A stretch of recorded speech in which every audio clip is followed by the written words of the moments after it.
something like that. And getting off to a big lead, I think, was the main thing for Indianola. Was they started off strong and eventually just kind of couldn't hold on to that lead.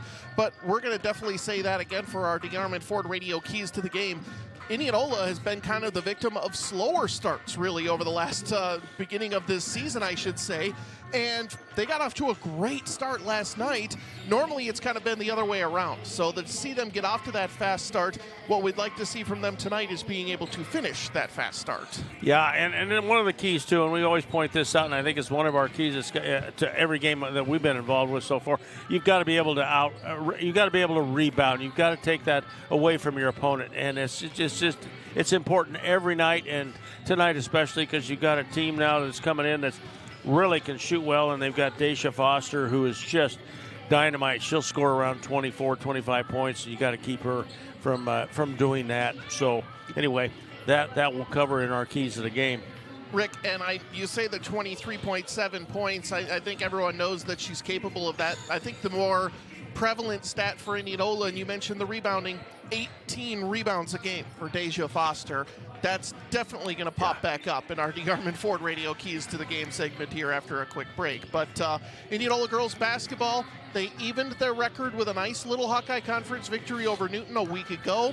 They took the week off in conference play until now, and now they have a chance to get up to 2-0 in the conference tonight as they take on Oskaloosa. As I'm sure everyone is aware, the weather is either here or coming. It's not quite sleeting, the freezing rain as of yet, but we are still on for tonight. Almost every other game has been canceled except for Norwalk at Pella Christian. So that's our only other game we're paying attention to tonight in Little Hawkeye Conference action. It's Indianola, Oskaloosa on 94.3 KNIA, Indianola Activities YouTube.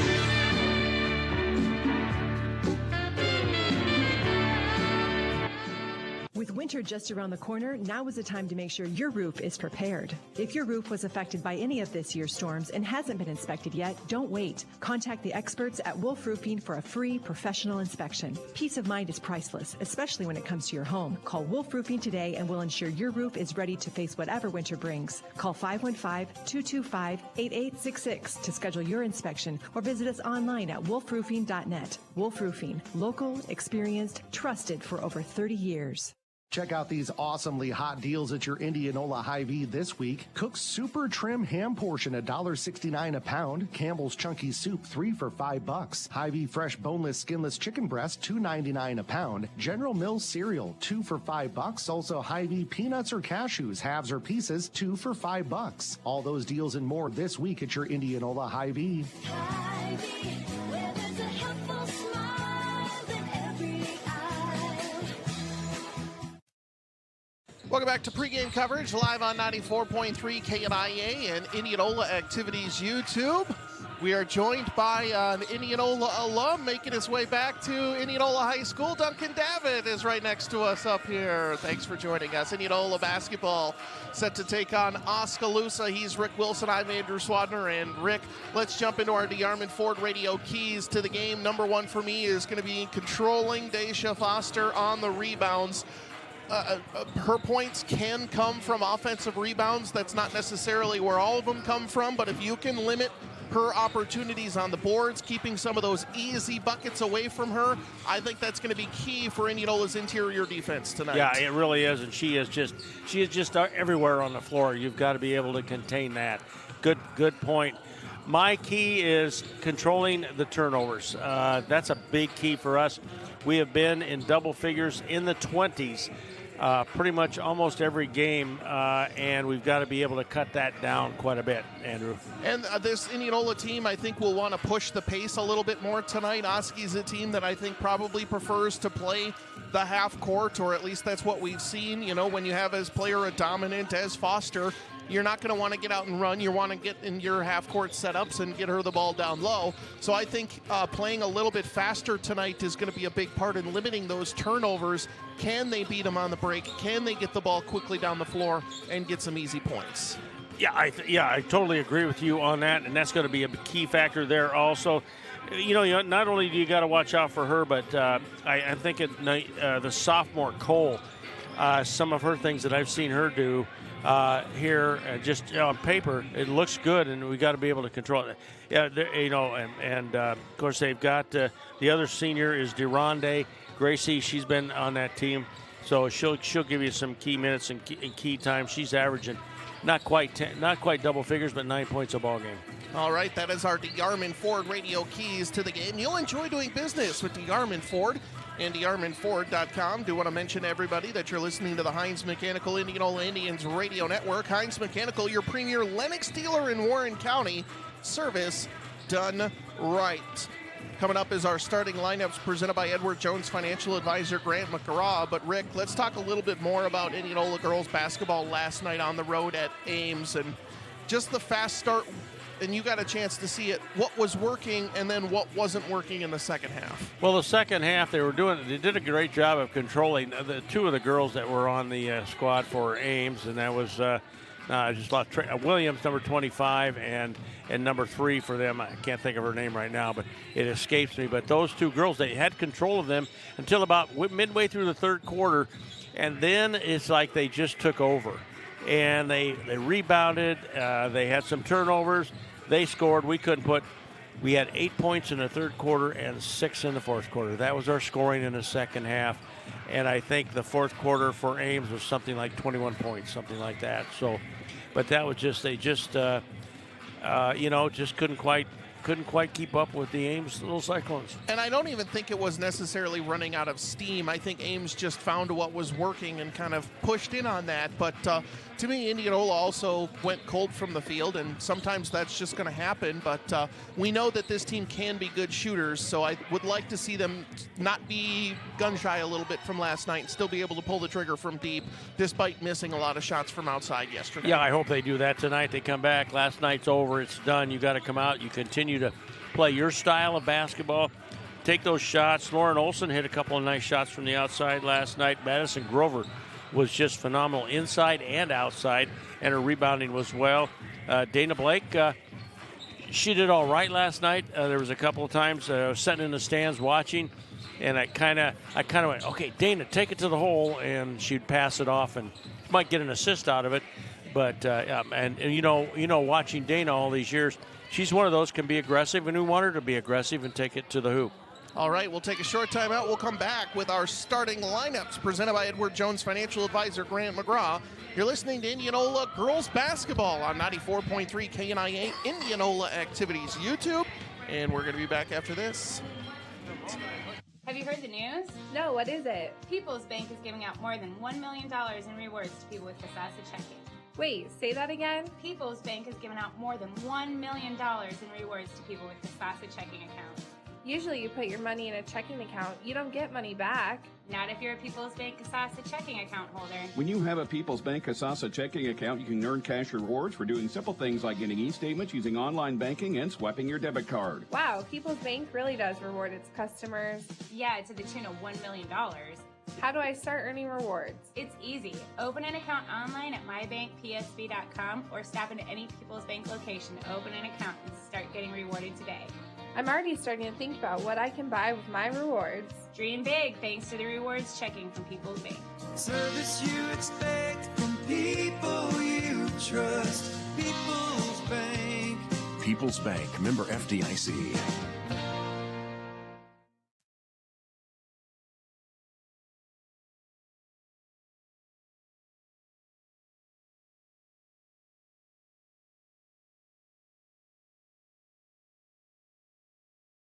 Winter weather has arrived, so prepare for the months ahead with a trip to McCoy True Value in Indianola. McCoy True Value has everything you need to battle cold, snow, and ice, including gloves, hats, snow shovels, ice melt, and tube sand. Prep your vehicle for winter by restocking on ice scrapers, windshield washer solvent, antifreeze products, and more. Time for a furnace filter change? McCoy True Value has you covered. Stop by today. McCoy True Value Hardware.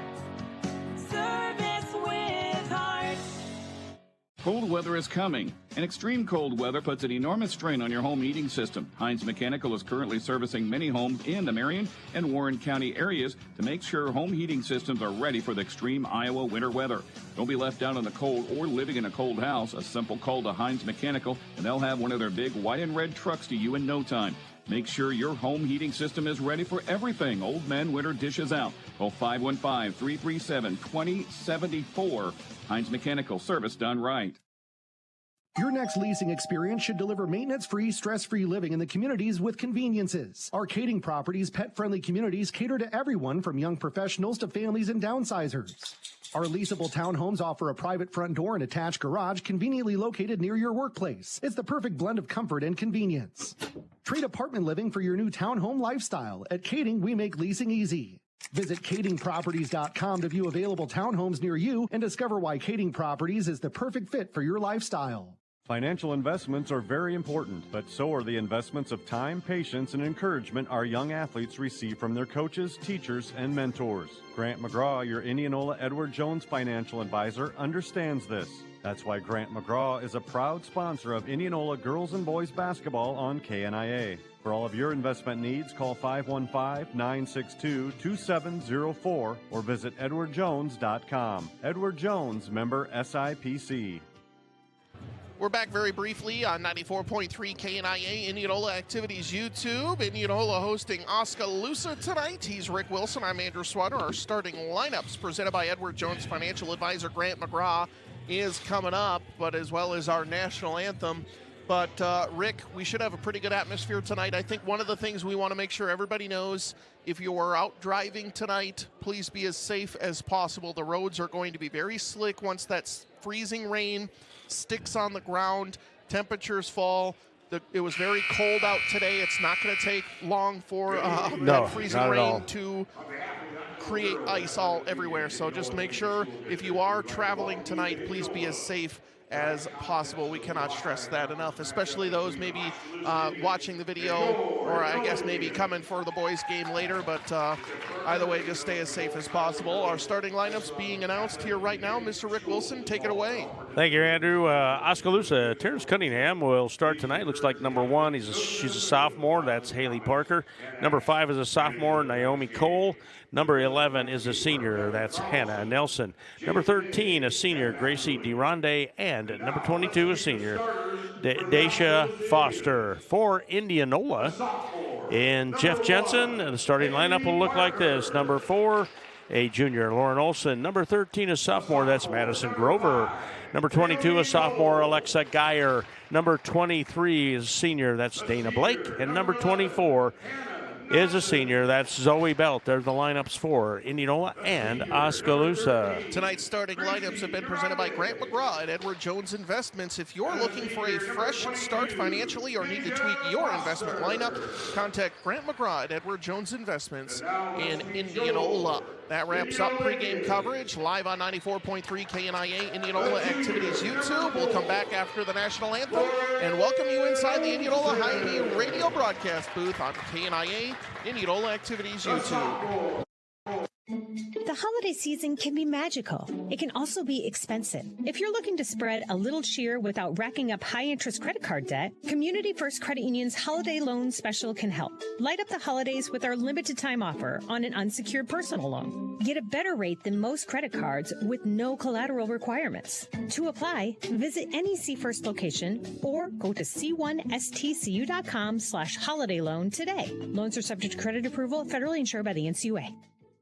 If you are looking for a store that sells everything from blinds and countertops to furniture and flooring, Phillips Floors is not your store. However, if you are looking for a flooring specialty store that is committed to professional excellence in all facets of flooring, check out Phillips Floors in Indianola. They are committed to providing quality flooring and installation that's the right fit for your home or office and will last for years to come. Visit their brand new showroom and facility at 1605 North 9th Street or check them out at phillipsfloors.com. Phillips Floors, we do flooring. Looking for an internet provider that prioritizes convenience? Look no further than IMU Fiber.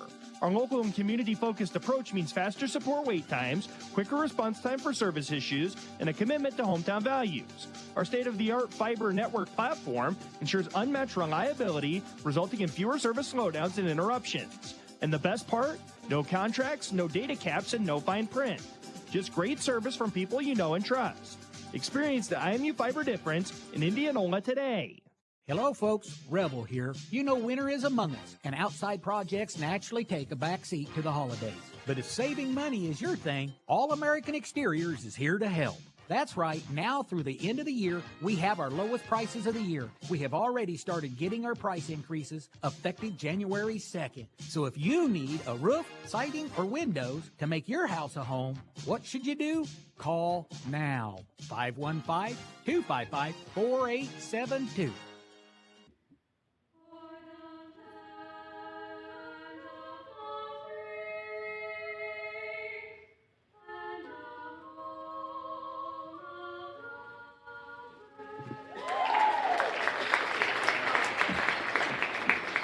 A beautiful rendition of our national anthem is in the books. He's Rick Wilson. I'm Andrew Swadner. We welcome you inside the Indianola High-View radio broadcast booth on 94.3 KNIA. Getting started a little early tonight due to the coming winter weather. And again, please stay as safe as possible as we start to see the fans and student section and everybody make their way into the North Gym here at Indianola. Rick, any final thoughts before we get this thing going? No, I'm looking forward to this. I know disappointment last night. Tonight, talking to a couple of girls before I came up to get seated up here. We're going to win this one tonight, Rick. And I said, all right, go for it. You guys can do that. I know you can. So let's see what happens here as we take to the floor. Be Grover versus Foster to jump things off. Indianola, Oskaloosa, Indianola in their home whites with purple lettering and gold trim. Oski in their away maroons with silver numbers and dark black trim and white, I guess I should say trim on the jerseys. Oski wins the tip and gets it over left side against this Indianola double-teaming man-to-man defense. Over the top pass, Foster triple-teamed cross-court pass or is over. Layup up by Nelson is up and in, and Foster credited with the first assist. Nelson puts Oski up 2-0. Yeah, right there she found it. They're trying to double-team her. Somebody has to be open, and there was actually two ladies open on that side, and Nelson got the putback. Grover dribbles right side, hands it off to Geyer, back to Lauren Olson. Back to Geyer, right wing. 16 on the shot clock. Belt gets it over Olsen. Triples baseline. Runs into the double team. Blake shot fake. Now dribbles it back out. Belt, corner. Geyer open for three. Knocks it down. Alexa Geyer with the triple. And the Indians are up front 3-2 over the other Indians. Boy, that's 2 down already on the over-under. Indianola leads Oskaloosa. 7 minutes to go. Quarter number 1. Pass gets over right side. Haley Parker looking inside Foster. Double teamed on the baseline. Cross-court pass over to the hands of Durande. Swings it back up. Good job adjusting by Indianola. Now they get it down low. Foster again. Turnaround shot is up too strong. Belt with the rebound, and a foul is going to be called. Inadvertent contact, I think, from Parker. Yep. And Indianola leading 3-2. Length of the floor to go. Foul. Number 11, Nelson. That was on Nelson. Excuse me. Her first. 11, not 1. A great job by Grover. She's playing her tight. She goes straight up with her. Nice rebound that time by Zoe Belt. And Indianola has the basketball leading 3-2 here early on here in the first quarter. Geyer gets it to Olsen. Back to Geyer. Now Grover. Geyer, top of the key. Over to Olsen. Open for three. Too strong. Good rebound. Tipped over into the hands of Naomi Cole, who brings it up the floor for Oski. Indianola leading 3-2. Top of the key for Oski. Durande has it now left wing. Cole looking inside Foster. Blake fronting. Back over Cole. Driving inside. Kicks it down low. Good dump off pass. Layup is up no good. Long rebound. Picked up by Belt. Here comes Indianola. Cross court pass. Olsen. Down low Grover. Triples baseline. Gets away with maybe an extra step out to Blake. Shot fake goes inside. Floater. Too strong. And it's rebounded by Cole. Indianola leading 3-2. 5:50 to go. Quarter number 1. Here comes Oski. Cole quickly down the floor. Now a cross court pass up to Durande. Swings it around left side Nelson. Looking inside Foster. Blake again fronting. Oski swinging around outside Cole. Looking inside. Now back left. Nelson. Indianola 2-3. But they're following everybody around. Now Cole drives inside, left-handed layup is up, no good. Great box out by Blake, and a foul's going to be called on Foster. Yeah. Dana Blake draws foul number 2 on Oskaloosa. 5:27 left to go in the first. That was just a very clean block out, and she could not get to it. She tried to reach around or whatever it was. Anyway, she commits a foul, and that's a second team foul. And I think we got either a tee-up. I think it is going to be a tee-up on Oski early on. Obviously, Rick, it's hard for us to hear anything, but referee is signaling early. And I think, too, what it was, I'm not sure. From where he was and down on this end, he didn't. I know he didn't care for the ball call, but it was there, and the referee, it had to be something that was said. So, teed up early on, Zoe Belt heads to the free throw line, and the first one rattles in. Indianola now leading 4-2. Both teams here coming in are shooting right around 55-56% respectively from the free throw line.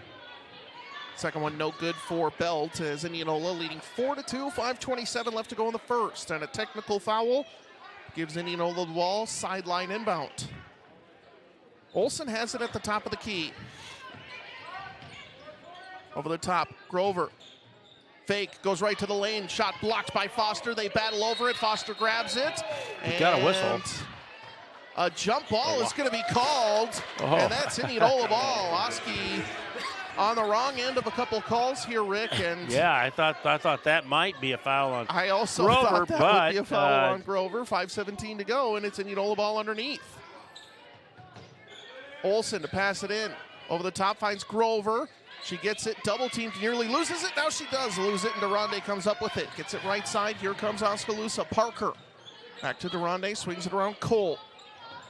Defended by Grover out on the wing. Back up top, Parker looking inside Foster again, guarded by Blake. Cole dribbles baseline, well cut off by Grover, goes back into the lane, cross-court pass now into the corner. Three-pointer from the corner is up off the mark, no good. Grover fights for the rebound, ball's on the deck. Cole comes up with it, and Indianola is going to force a jump ball. Good hustle from Naomi Cole. Good defense from Indianola, forcing shots outside, which is not what Oski wants to do. Right, good play by her. She got on the floor, got it tied up. It will go to Oskaloosa.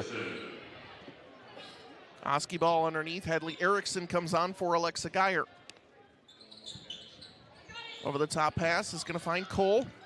Goes into the lane, pull-up jumper at the elbow. Off the mark, no good. Good box out from Indianola. It will be off of Oski. Indianola ball length of the floor to go. 4:44 to go, quarter number one. Indianola leading 4-2. And right now, Andrew, they're just giving them one shot at the basket. They're blocking out very well. They're doing everything they need to do on that defensive end. And now we just need to see if we can put some more points up. Blake out to Olsen, swings it around Erickson. Looking for Olsen inside. Finds Blake in the middle, drives around right side, has her shot blocked and out of bounds. Whoa, a foul's going to be called on Foster. And that'll be 2 on her, and Blake will head to the free throw line for 2 shots. What a great play by Foster. She had it. I thought she had a clean block. Maybe a little bit too much body because the official was down there on that side. And he's got a better angle than we do, and it'll put Dana Blake at the free throw line. Blake hits free throw number 1, putting Indianola up 5-2. And that's must have been what it was, Rick. It must have been body contact because it looked like the ball was swatted away clean. From our angle, but yes. We're looking at the ball. We're not looking down low where they're banging on the block. So Blake's first free throw puts Indianola up 5-2. Second one is short. Grover fights for the rebound, but Oski comes up with it. And Oskaloosa trailing 5-2 quickly gets it up into the hands of Cole. Cole looking inside. Cross-court pass stolen away by Olsen. Olsen quickly down the floor. Left-handed layup, no good. Grover right there and travels. Jumped up. Good defense there from Haley Parker. Great hustle from Grover, but just bad timing. Indianola gets the steal, but they can't convert. Now the press is on, Rick. Foster goes off, and Indianola wants to pump the pace up here. And now Cole hits the deck. Olsen comes up with it. Gets it over into the hands of Belt. Down low. Grover down low on the block. Layup up and in. Nice pass. A McCoy True Value timeout called on the floor by Oskaloosa with 4:01 remaining in the first quarter. Indianola leading 7-2. Yeah, I think the coach from Oski probably wanted maybe a foul down on this end, but he didn't get it with that turnover. And great passing by Indianola, finding the second pass and the open girl underneath in Madison Grover for the 2. 4 fouls on Oskaloosa in this first period. Indianola leading 7-2. We're in the middle of a McCoy True Value timeout. Game reset here, Rick. It has been good ball movement from Indianola. I'd say good interior defense from Oski, but just the 2 points from Oski on the pass from Foster to Nelson. Indianola is having Dana Blake front Foster, and it's really something Oskaloosa will have to adjust to. Yeah, I like the way they readjusted. When they were playing lady-to-lady defense, everything was good. Madison Grover's on them. They went to that zone, kind of like a 2-3, and that helped a little bit. And now Dana Blake kind of got that, and she's doing an excellent job in there. And I want to talk about the offensive end, Dana Blake here. We talked about, I think, in the pregame, she needed to be a little more aggressive and try to be more aggressive as she could be. And that time, when she takes that down in there.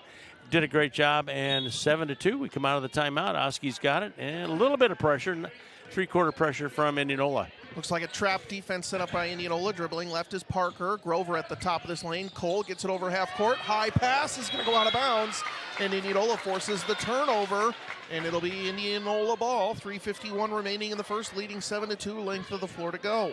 Yeah, here in the last about a minute 30 seconds, they've committed 3 turnovers. Oski has.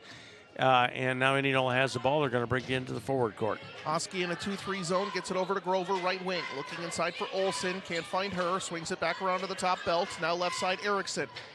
It's back around, Belt. Now right wing, Olsen. Indianola probing this zone. Cross-court pass, Grover. Drives inside, out to Belt, top of the key. Over to Blake. Fakes left, dribbles right. Cross-court pass finds Erickson. Indianola trying to overload one side. Olsen down low. Grover creates space on the block. Misses the layup. Out of bounds off of Grover. Will be Oski ball. Good interior defense. Good look from Grover. Just couldn't finish. Yeah, it really was. I thought she did a great job. And excuse me. Both of us are battling a little bit of the winter weather here, so we apologize if we go silent. But Cole tries to break the press herself, and she does. And Indianola hustles back, picks up her dribble, goes back out to Durande, and Oski gets into the half court for the first time in a while. Cole dribbles left, spin move in the lane, Belt, good defense. Now swings it back around, now left side, Haley Parker has it. Shot fake, finds Cole. 12 on the shot clock as Cole dribbles right. Again, defended by Belt. Step back 3 is up. Off the mark, no good. Good rebound on the floor. However, Oski is going to come up with it. Great hustle that time by Durande. Now out, three-pointer is up, no good from Parker. Another long rebound on the missed shot, and it'll be a foul on Indianola this time. Not sure who was in there to get that. It had to be either Erickson or... It'll be on Lauren Olsen, her first, team first. 2:42 left to go, quarter number 1, as we see Abby Kluver and Alexa Geyer come back on for Zoe Belt and Maddie Grover, respectively. Oskaloosa ball underneath. Parker looks to get it in wide open underneath. Makes the layup as Ireland McGraw. And Oski gets back within 3. Indianola leading 7-4. Olsen, top of the key. Erickson, left wing. Back to Olsen. Swings it around Kluver. Olsen dribbles left. Out. Geyer picks up at the elbow. Out. Olsen for 3. Too strong. Long rebound picked up by Oskaloosa. It's into the hands of Durande. She gets it right side. Parker has it. Oski can get back within 1 or tie it with a 3 with 2:13 left to go, quarter number 1. Over the top passes, Indianola switches back in their lady-to-lady defense. Cole has it right wing. She dribbles inside, hands it off. Durande dribbles right, looking down low. McGraw gets it over the top on Blake. Layup up, no good, but a foul is called. And Oskaloosa will head to the free throw line. I thought she traveled, but we'll wait and see. Yeah, I thought that was a foul on Indianola. It'll be on Erickson, I believe. Erickson, her first. Ireland McGraw at the free throw line, misses the front end.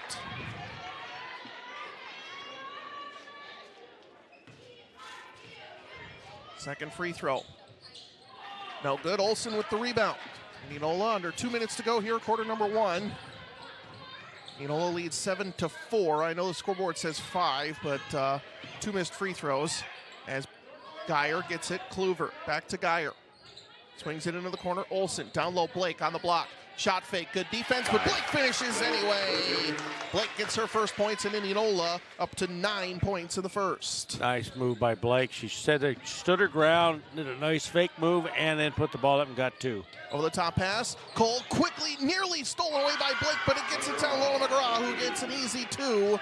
And Indianola leads 9-6. Olsen. Left wing, Kluver. Drives inside Olsen. Back out Geyer. Her three is up. Short off the front of the rim. Long rebound picked up by Cole. And a foul going to be called on Indianola. Rick, maybe I missed a point here, but I thought McGraw was 0 for 2 on the free throw line. Foul on Geyer, her first. I've just got 6 for them. Okay, maybe we missed a lane violation or something on Indianola, but we'll double check. 1:08 left to go, quarter number 1. It's Oskaloosa ball, third foul on Indianola now. And it's Oski ball. Durande, Parker, right wing. Hands it off, Nelson. Cross-court pass back to Durande inside McGraw. Going straight up, Grover. Her turnaround shot is up, no good. Kluver with the rebound. Kluver gets it up top, Belt. Belt dribbles right. Has Kluver wide open at the top. Doesn't want to shoot that one. It was a little too far out. Now gets it over to Belt, but no, it's tipped up and out of bounds off of Oskaloosa with 40.7 seconds to go, quarter number 1. Indianola leading. Scoreboard says 9-7. We'll double check on that. I have 9-6. That's what I've got, and I know McGraw's the only one to been to free throw line. She missed both of those. Geyer has it top of the key. 20 on the shot clock. Gets it right side, Erickson up top, Belt. Swings it around left, miscommunication, either early for Geyer or Kluver was setting a screen, and I think miscommunication, and Indianola turns it over. Second turnover for Indianola in this quarter, 31.9 seconds left to go. Indianola on top by 2, and Oskaloosa has the basketballs. They bring it into the forward court. All right, here comes Gracie Durande. Pass into the corner, Nelson. Cross-court pass, Cole goes into the lane, goes right into Grover. Floater's up, no good. Long rebound, gotten back by Cole. Kicks it back out, Durande has it. Right side, Parker. 10 seconds in the quarter. Nelson, left side, Cole. Dribbles left, defended by Geyer. Step back, 5 seconds. Goes baseline, and it should be off her feet and out of bounds. Good defense from Alexa Geyer.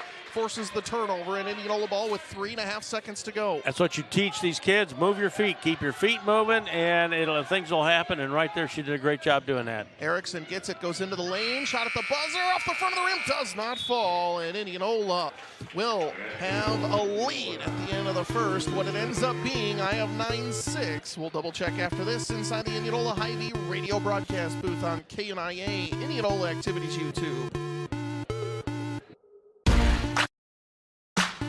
Godfather's Pizza Express, with 2 Indianola locations at 1201 North Jefferson Way and 2001 West 2nd Avenue, as well as 290 Highway 28 in Martinsdale. Godfather's Pizza Express is known for their delicious create-your-own and specialty pizzas, appetizers, and extras. Start your day right with one of Godfather's breakfast pizzas, rolls, or sandwiches. And don't forget to join their loyalty club and start earning free pizza after your first purchase. Order online at godfathers.com. Winter weather has arrived, so prepare for the months ahead with a trip to McCoy True Value in Indianola. McCoy True Value has everything you need to battle cold, snow, and ice, including gloves, hats, snow shovels, ice melt, and tube sand. Prep your vehicle for winter by restocking on ice scrapers, windshield washer solvent, antifreeze products, and more. Time for a furnace filter change? McCoy True Value has you covered. Stop by today. McCoy True Value Hardware.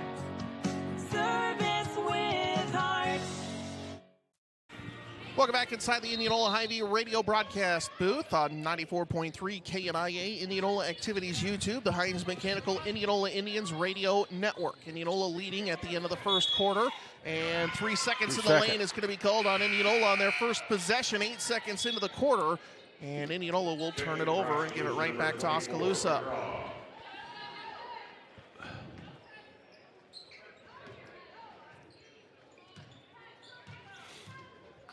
It'll be Oski bringing the ball down the floor to Ronde. Gets it left side, Parker. Over to Cole. Now left side, Nelson down low.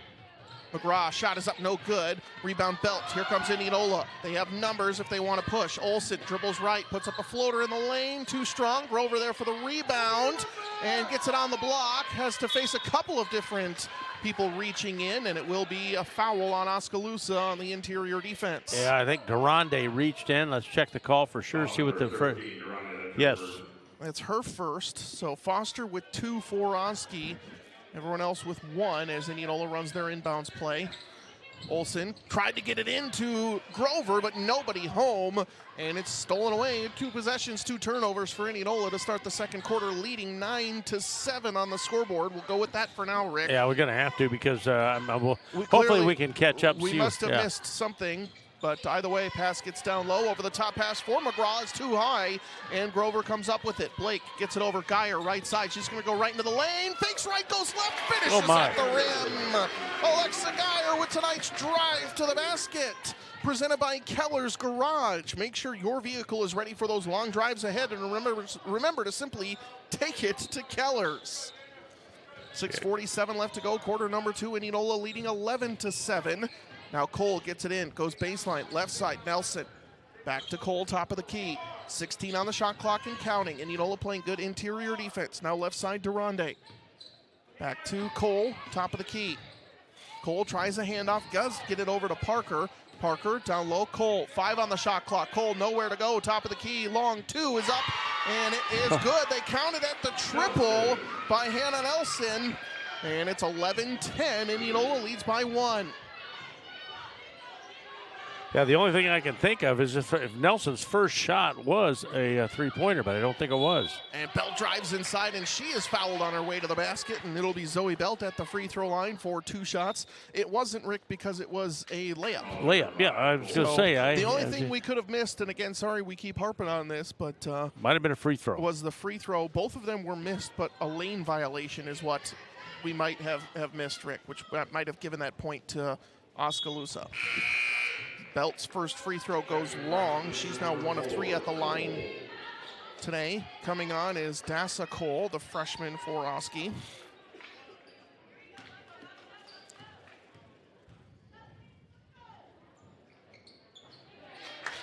Second one is good. Puts Indianola up 12-10 here in quarter number 2, 6:05 and counting.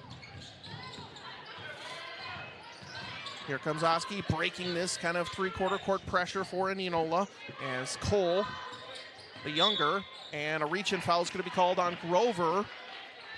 Foul number 13. That's her first, team first. So Oskaloosa with 2 team fouls here in the second, Indianola with 1, Indianola leading 12-10. No Indianola Municipal Utilities instant radio updates as of yet. Mr. Wilson, obviously, we're the only ones getting going. Other games starting about a half hour behind us as Cole drives right side, puts it off the backboard. It's up no good, fights for her own rebound. Grover's going to get it, gets it back inside. A lot of contact, no call. Cole has it, gets it over, shot fake. Now getting left side, shorter, off the front of the rim. Olsen with the rebound. That was Haley Parker with the shot with 5:30 to go. Pass quickly down the floor. Grover right on the block, goes up with it and is fouled. And Maddie Grover will head to the free throw line. And Rick, this is a physical game that hopefully we kind of stop it before it gets a little too chippy. Yeah, they're just getting really physical down in there. Nelson picks that one up, and we're going to have Madison Grover at the free throw line. Or check the call. It was Parker. Yeah. Her first, team third. Grover, too long on the free throw. And Rick, Indianola, you mentioned free throw line troubles. 3 of 7 at the line to start. Second free throw, rims in and out for Grover, picked up by Oski. Indianola leads 12-10. Pass gets right side. Parker over the top for McGraw, too strong and out of bounds. Oski turns it over, 5:16 to go, quarter number 2. And Indianola leading 12-10. Indianola ball, length of the floor to go. Indianola in their home whites, moving from left to right here in Indianola High School, playing their second Little Hawkeye Conference contest after defeating Newton a week ago on this very court. Olsen, Geyer, Belt swinging it around from right to left. Now Grover, left wing. Swings it around, Belt. Now right side, Olsen. Fakes, goes inside, floater off the backboard, up and in, and Lauren Olsen gets her first points, and Indianola's back up by 2 possessions, 14-10. Nearly Geyer picking the pocket of Cole, but she retains possession and crosses half court. Gets it back out into the hands of Dassa Cole. She dribbles left side. Defended by Geyer. Tries a crossover again. Geyer's all over it and tips it out of bounds. And will remain with Oskaloosa, 20 on the shot clock. Yeah, our defense has been really good because we got a timeout call. Timeout Oskaloosa. They're down to 3 McCoy True Value timeouts. 4:38 to go, quarter number 2. And Indianola leading 14-10. Rick, this game pace, I think with Foster being out, Indianola, I think, needs to build their lead. If probably one of the best players on the entire court, is going to be sitting with 2 early first quarter fouls. If I'm Indianola, I don't feel comfortable at all knowing a 4-point lead against a player the caliber of Foster is not going to be safe at all. And Ireland, McGraw has come in, and she's in that spot there, number 24 for Oskaloosa. She has 4 points, and right now she is, they're just down by 4 with 4:38 after timeout. Here comes the Oskaloosa to put the ball in play on their half of the court. Oski gets the ball in, and it's over and back. It looked like Cole just received the ball and then hit the half-court line on her way back, and Oskaloosa turns it over as Gracie Durande comes back onto the floor for Oski. Hadley Erickson also on for Indianola. So Erickson, Blake, Grover, Belt, and Olsen on for Indianola. Olsen to Blake. She dribbles right, hands it off to Erickson. Good switch. Now back to Blake into the lane. Kicks it out. Open. Belt doesn't take the shot. Now to Grover. Swings it around Erickson. Now into the corner. Olsen. Down low. Grover, but it's out of her hands, and Indianola turns it over. 4:20 and counting to go before halftime. Oskaloosa trailing 14-10, but they have the ball. Indianola's been great defensively in this first half. Can they keep it going? As Parker has it, swings it left. They go over the top, pass nearly deflected. It's off of McGraw, picked up by Grover, and both teams turn it over. Now Blake is going to find a cutting Olsen quickly down the floor, tries to go into the lane. Great defensive pressure that time by Hannah Nelson to force the jump ball. It'll be Oskaloosa ball as we see Sam Grip come onto the floor for Maddie Grover.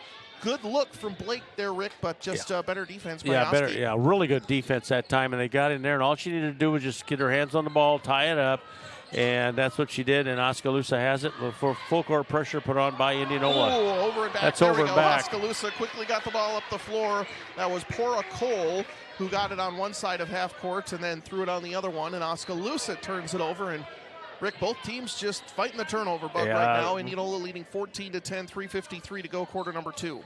And really, nobody is putting that ball through the hoop. They're not being able to score. Either really team. Not getting a lot of shots off. No.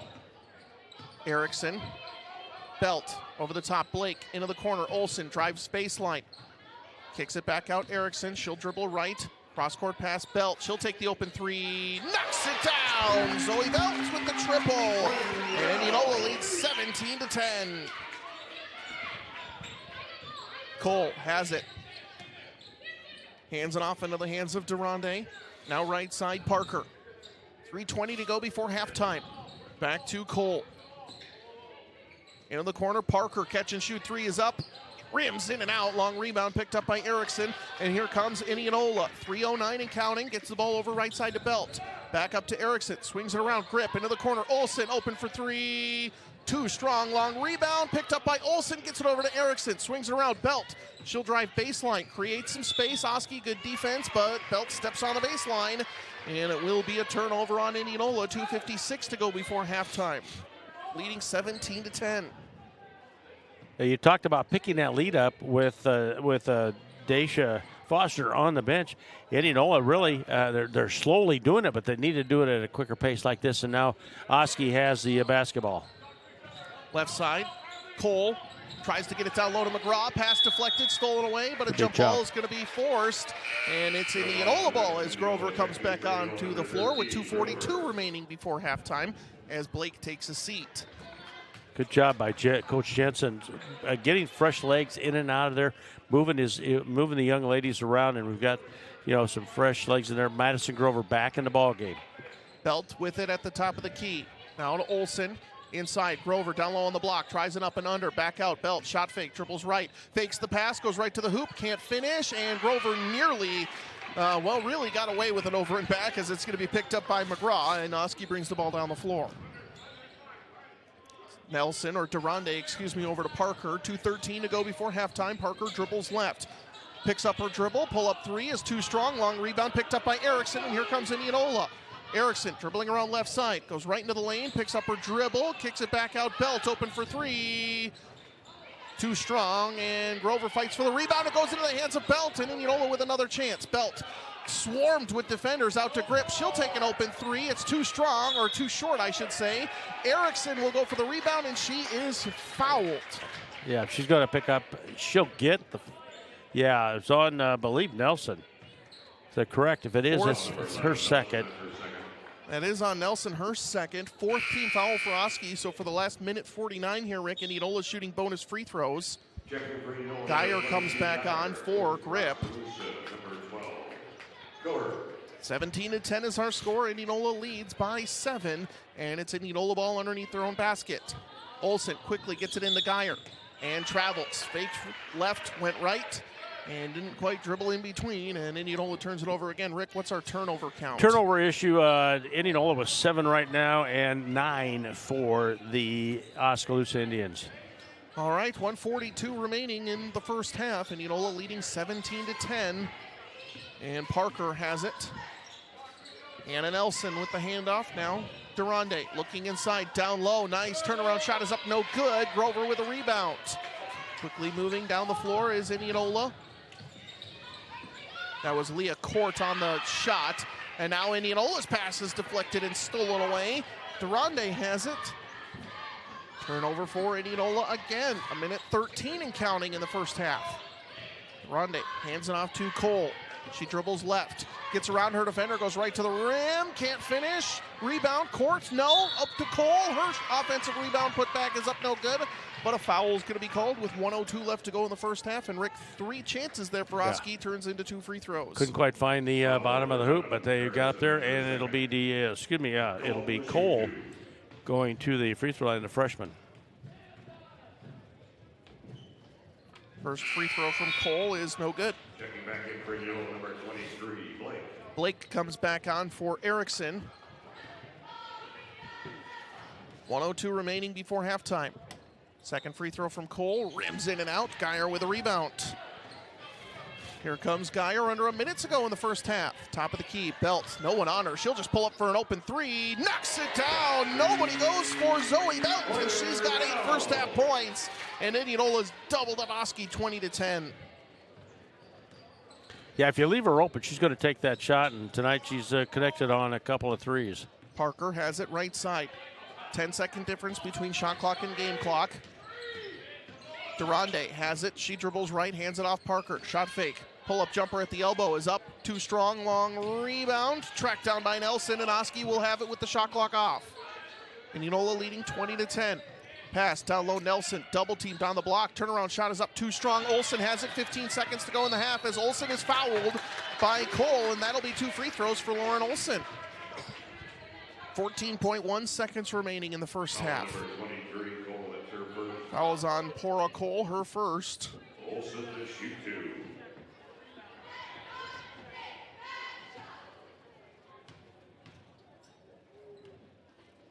First free throw from Olsen is good. Rattles home. Oski 0 for 4 at the line. Indianola now 4 of 9. Abby Kluver comes on for the remaining 14 seconds. Yeah, get Grover takes a seat. Yeah, have her take a break. You don't want her to pick up her second foul there, Rick, as she's going to be needed for defense on Foster in the second half. Her and Blake have done a good job, and Foster's really been out the entire first half with foul trouble as Olsen makes them both, and it's 22-10. Pass gets over right side. Now quickly breaking the press is Oski, but no, they throw it away with 8.7 seconds remaining. Can Indianola continue their run leading 22-10? 8.7 seconds to go in the half. And Oskaloosa falls back. They're not putting any pressure on Indianola right now, so they're going to bring it across the timeline. Now a little bit. All right, Olsen has it. 7 seconds. Olsen dribbles right. Kicks it back out. Geyer open for 3. Off the mark, no good. Oski with the rebound, and that'll end half number 1. But Indianola with a late run, and Oski plagued by foul trouble. Indianola leads 22-10. Half number 1 complete. Back after this on 94.3 KNIA, Indianola Activities YouTube. The holiday season is the best time of year. Families in town, the food is amazing, and everyone seems to be in a cheerful mood. Make sure your holiday season is festive and fun by checking out the variety of decorations, floral arrangements, and holiday centerpieces at Bellflower Florist and Gifts in Norwalk. Located at 2251 Sunset Drive, Suite C, Bellflower Florist and Gifts is your neighborhood floral and gift shop that offers exceptional quality, service, and design for all your holiday floral needs. Visit them online at bellflowerfloristandgifts.com or stop by the store Monday through Saturday. Woo! I've got the keys to be a Chevy driving, Ford flying, Jeep trying son of a gun. And I'll drive every other auto too. Regardless of what kind of auto your keys start, when you have car or truck problems, simply take it to Keller's. Woo! Hi, this is Chad Keller with Keller's Garage in Indianola, Iowa. I'd like to take time to thank everyone that trusts us to work on their vehicles, and for simply taking it to Keller's. You've changed thousands of diapers, cut off hundreds of crusts, played hours of peekaboo and duck duck goose, because you do anything for your kids. That's why it's so important to protect them with life insurance from State Farm. State Farm agent Chad Keel will help make it easy and affordable to help you protect your family no matter what the future holds. Because for the people you do anything for, life insurance could mean everything. Call State Farm agent Chad Keel in Indianola today. Let's talk comfort. Are you comfortable in your life, your family, your career? Most people are. Are you comfortable in your home? Does your home comfort system do what it's supposed to do when it's supposed to do it? Heinz Mechanical is your premier Lennox home and commercial comfort experts. You've seen their big white and red trucks in your area. When you see a Heinz Mechanical truck, you know it means trust, reliability, and comfort in your home. They sell only the best and service all brands. Call 515-337-2074. Heinz Mechanical, service done right. Have you heard the news? No, what is it? People's Bank is giving out more than $1 million in rewards to people with Kasasa checking. Wait, say that again? People's Bank is giving out more than $1 million in rewards to people with Kasasa checking accounts. Usually you put your money in a checking account. You don't get money back. Not if you're a People's Bank Kasasa checking account holder. When you have a People's Bank Kasasa checking account, you can earn cash rewards for doing simple things like getting e-statements, using online banking, and swiping your debit card. Wow, People's Bank really does reward its customers. Yeah, to the tune of $1 million. How do I start earning rewards? It's easy. Open an account online at mybankpsb.com or stop into any People's Bank location to open an account and start getting rewarded today. I'm already starting to think about what I can buy with my rewards. Dream big thanks to the rewards checking from People's Bank. Service you expect from people you trust. People's Bank. People's Bank, member FDIC. Halftime coverage live on 94.3 KNIA. Indianola girls basketball leading Oskaloosa 22-10. He's Rick Wilson. I'm Andrew Swadner. We're inside the Indianola Hy-Vee radio broadcast booth on KNIA and Indianola Activities YouTube. And Rick, we'll call it not clean first half really from either team. Oski in foul trouble, having to sit their senior star, Tasia Foster, who picked up 2 early fouls. There was an early technical. And it really has been a lot of turnovers and not a lot of clean shots for either team.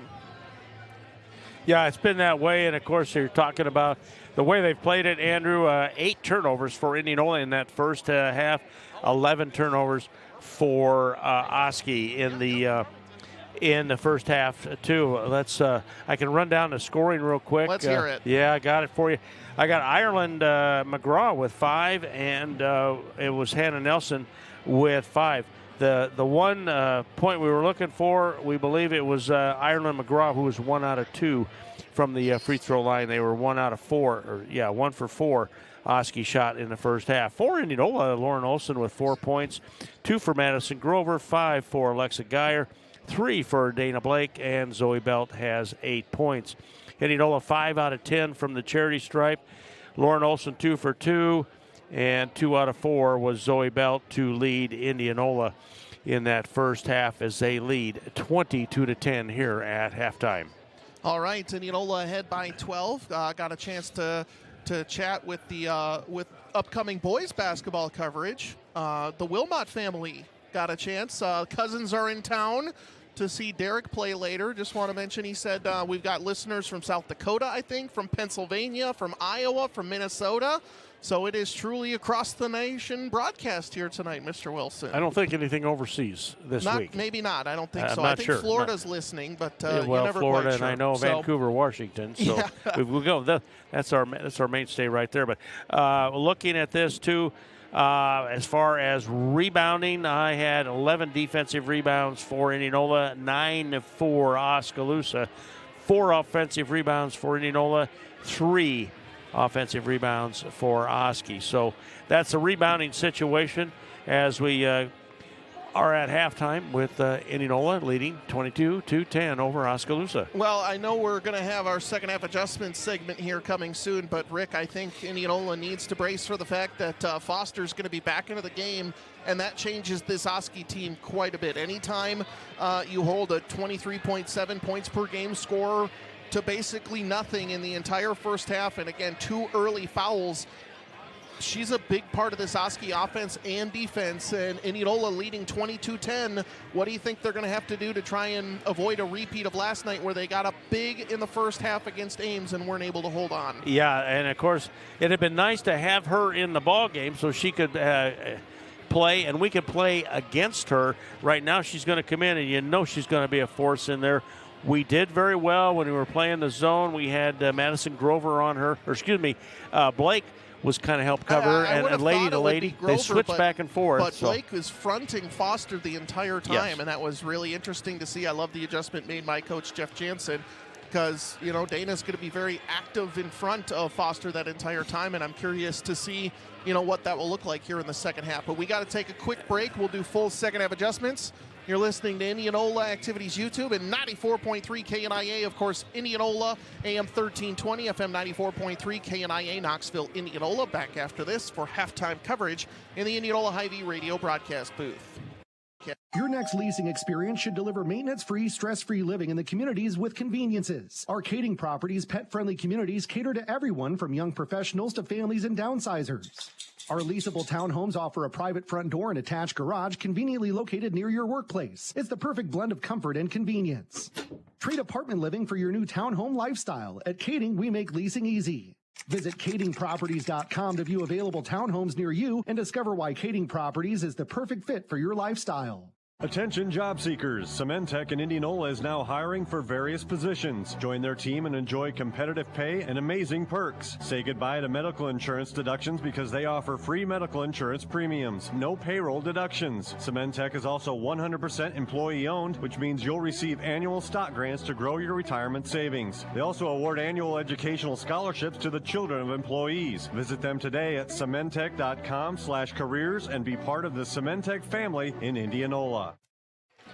Game 1 of our girls-boys basketball doubleheader in Little Hawkeye Conference action on 94.3 KNIA Indianola Activities YouTube. He's Rick Wilson. I'm Andrew Swadner. Indianola girls basketball leading 22-10 here at halftime. And Rick, let's do true second half adjustments, and I think Indianola needs to cut down on the turnovers. I think there's been too many times without even getting a shot off, and there's going to be turnovers. There's going to be times when you're too aggressive. I think it's the things that Coach Jansen doesn't want to see is the self-inflicted, the travels, the kind of miscommunication, throwing it away. If you try and sneak a ball in and make a good play, every coach is generally going to be okay with a turnover. It's the things you can control that you don't want to see turned over for Indianola. Right. I think the adjustment, they've done real well with Foster when she gets back in there with Dana Blake doing a great job, and Maddie Grover.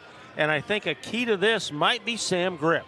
If they can switch out in there. Nobody on Indianola right now is in foul trouble. We've got Olsen with 1 and Madison Grover with 1. And it is Erickson with 1. Now for Oskaloosa, foul issues 22. That is Foster. She has 2. And then also Nelson has 2. Otherwise, no real foul trouble with that at all. So. All right, that is second half adjustments. We are getting ready to start quarter number 3. Indianola leading 22-10. And it'll be starters on the floor for Indianola.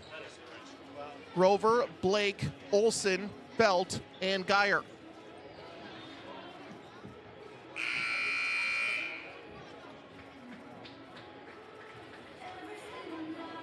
8 seconds to go before we start quarter number 3.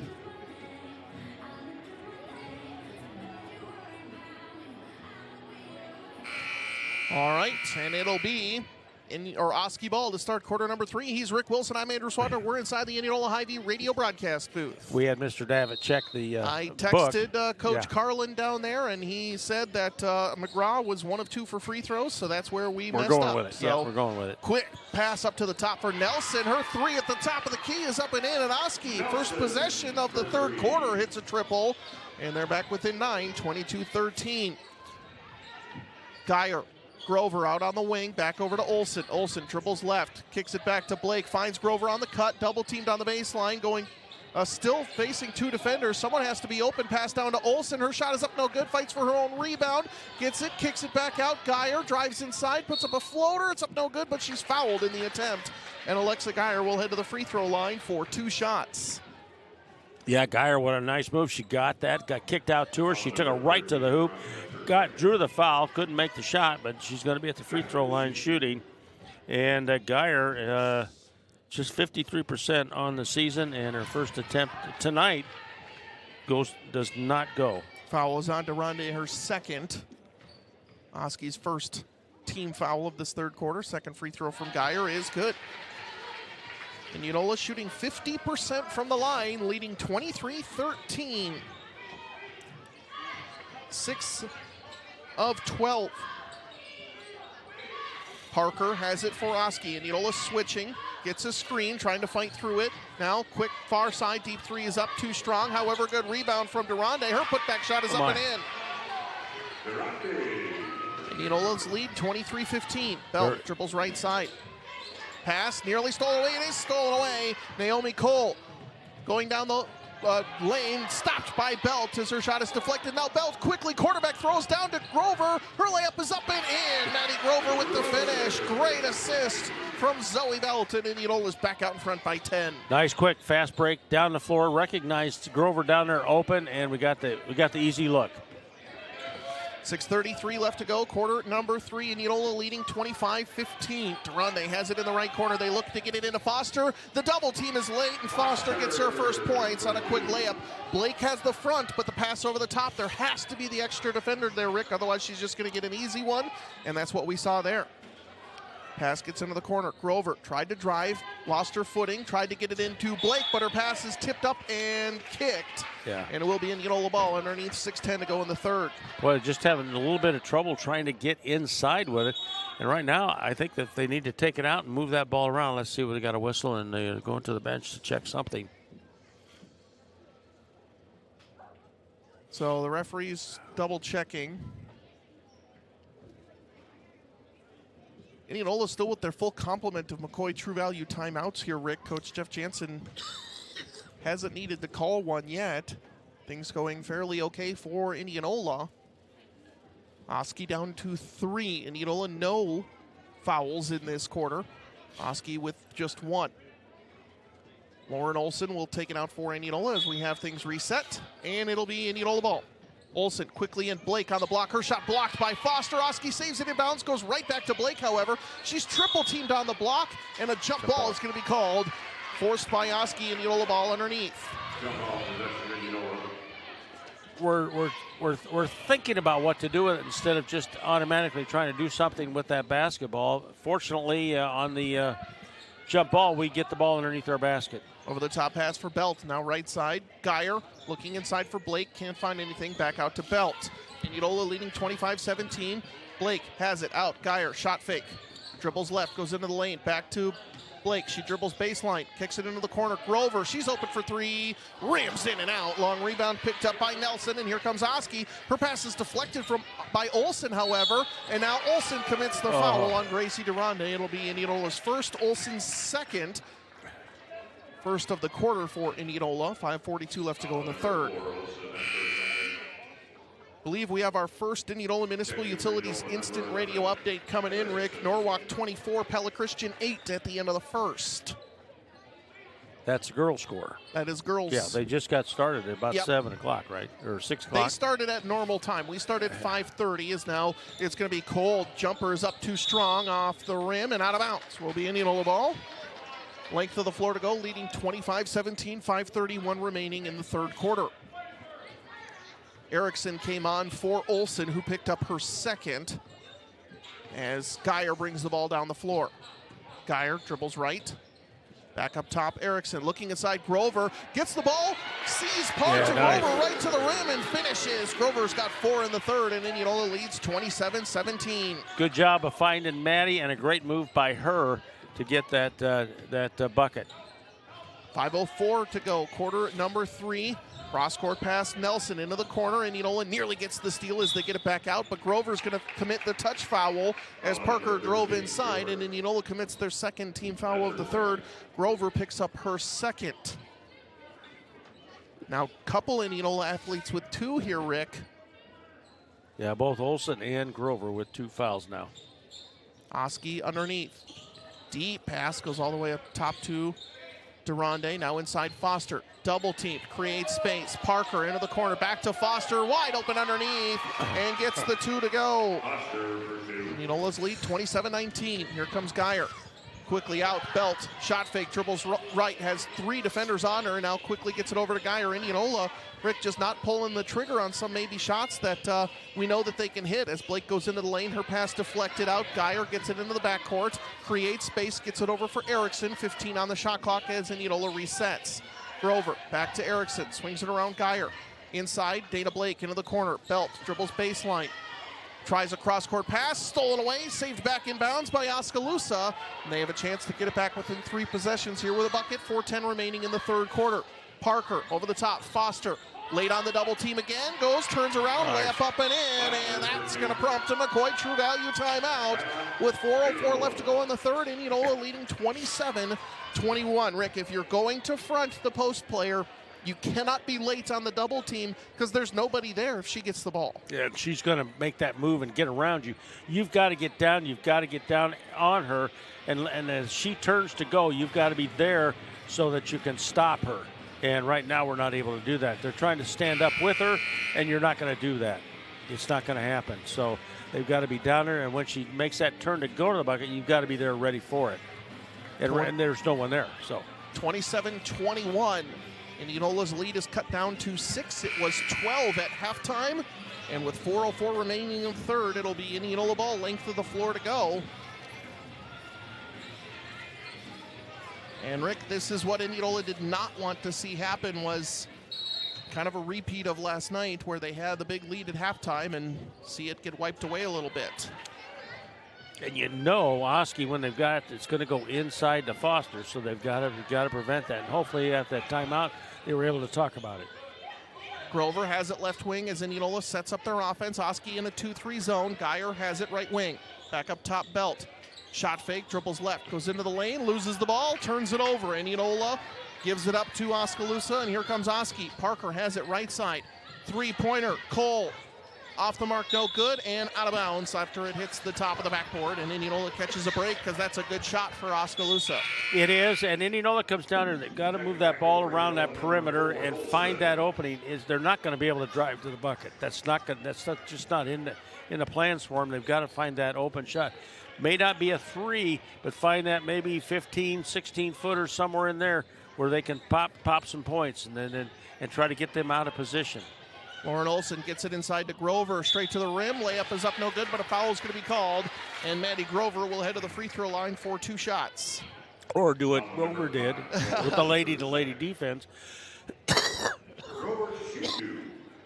Sorry, folks, but and she took it in, and she outsized the defender, that time being Cole. First free throw from Grover is no good. 0 of 3 at the line is Maddie tonight.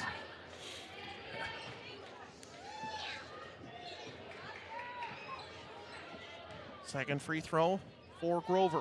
Indianola leads by 6. No good. Rebound tipped around. Grover fights for it and tracks it down, saving Indianola possession. Her shot is up no good. They fight down low, but Foster grabs it. So Indianola comes up empty. 2 team fouls on both Indianola and Oskaloosa. 3:10 left to go in the third quarter. Indianola's lead is just 6 points.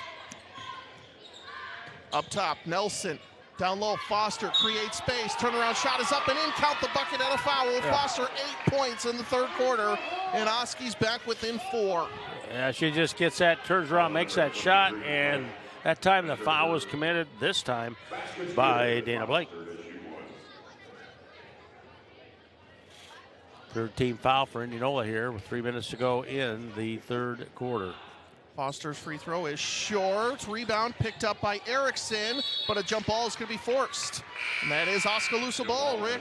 And Oski with a chance to make this a 2-point game, one with a 3, with 2:58 left to go in the third. Belt comes back on for Geyer.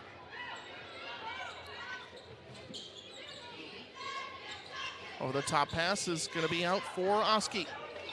Ronde gets it over to Parker. Parker drives inside. Nelson, three-pointer. She's had the hot hand. It's no good. Airballed, and Erickson comes up with it. Indianola pushing down the right side. Erickson up top. Belt swings it around. Down low, nobody on Grover. Goes right to the rim.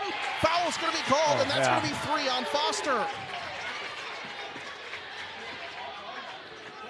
Grover heads back to the free throw line for 2 shots. That time was a good move by Grover, and Foster was still moving as she came in. She got a piece of the ball, a little bit of body on that one, and that's where the foul was called. Yeah, Her good third. job by Grover on the clear-out step to seal off Foster on that one, forcing that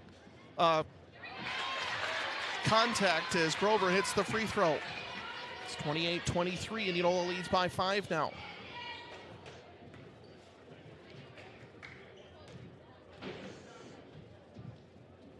Second free throw from Grover, rattles around and falls. 29-23, Indianola leads Oskaloosa, 2:40 to go, quarter number 3. Still looking for tonight's raise the roof moment of the game as Foster gets it down low. Great dump off pass. Layup is up and in for Hannah Nelson. She's up into double figures with 10 points, and Oski answers back immediately. Olsen gets it over to Blake. Into the corner, Erickson thought about it, now gets it over to Olsen. Drives inside, back out to Blake. Shot fake, looks inside, pass deflected and stolen away by Foster, and Indianola turns it over. 2:15 left to go in the third. Here comes Oski. Pass left side, Parker. Dribbling up top, 20 on the shot clock, 2:02 and counting in the third quarter. Naomi Cole. Now right side, pass deflected, but it still gets into the hands of Parker. Over the top pass for Nelson is too strong, and Oski gives it right back with 1:52 left to go in the third quarter. Yeah, that one, they had Foster covered very well, tried to go cross court, maybe create something there. A little bit high, goes out of bounds, and turnover for Oski. Indianola has it. Olsen dribbles right side, gets a screen from Erickson, picks up her dribble, goes inside to Grover. Tries it up and under, picks up her dribble, now gets it out to Belt. Dribbles right, down low, Grover, defended by Foster. Tries to create some space, but she's double-teamed, loses the ball. Ball's on the deck, Belt comes up with it, and a foul's going to be called. If that's on Foster, that's her 4th. Oh, my. Rick. And she's kind of acting like it is. That's the farthest way from us that it could be. And, yes, Andrew. That's on Foster, and that's her 4th. Yeah, we'll have McGraw checking in. Minute 29 to go here in the third, and Foster picks up foul number 4. 29-25, Indianola. 2 quick fouls on Foster. Pass gets into Belt for 3. Off the mark, no good. Long rebound. Picked up by Geyer, however. Geyer saves Indianola possession. Dribbles left. Back up top. Olsen as Indianola resets. Right side, Belt. Swings it around Olsen. Back to Belt. Takes the open 3. Too strong. Long rebound again. This time picked up by Belt. Saved back in bounds, but it goes into the hands of Gracie DeRonde. And here comes Oski.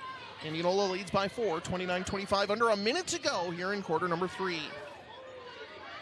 Into the corner, Indianola still sticking with their 2-3 zone. Now back up top to Naomi Cole. Goes back left, Nelson down low, McGraw double team there. Her turnaround shot is up, no good. Good defense from Grover and Olsen, and Grover comes up with the rebound. Belt gets it left side, Grover top of the key. Back to Geyer, nearly stolen away. Geyer drives inside, finishes at the rim, and Alexa Geyer up to 8 points, and Indianola leads 31-25. Shot clock off, Oski ball, 20 seconds to go.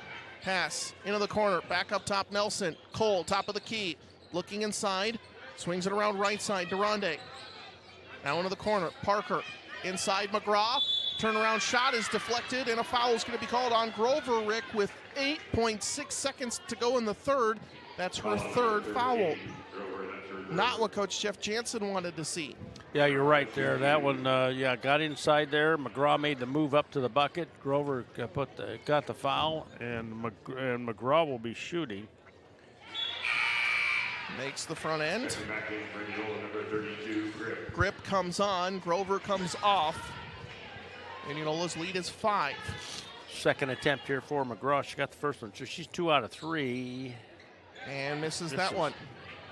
Olsen, 5 seconds to go in the quarter. To Erickson, back to Olsen. Puts up a shot at the buzzer. It's up no good, but Grip gets it. No.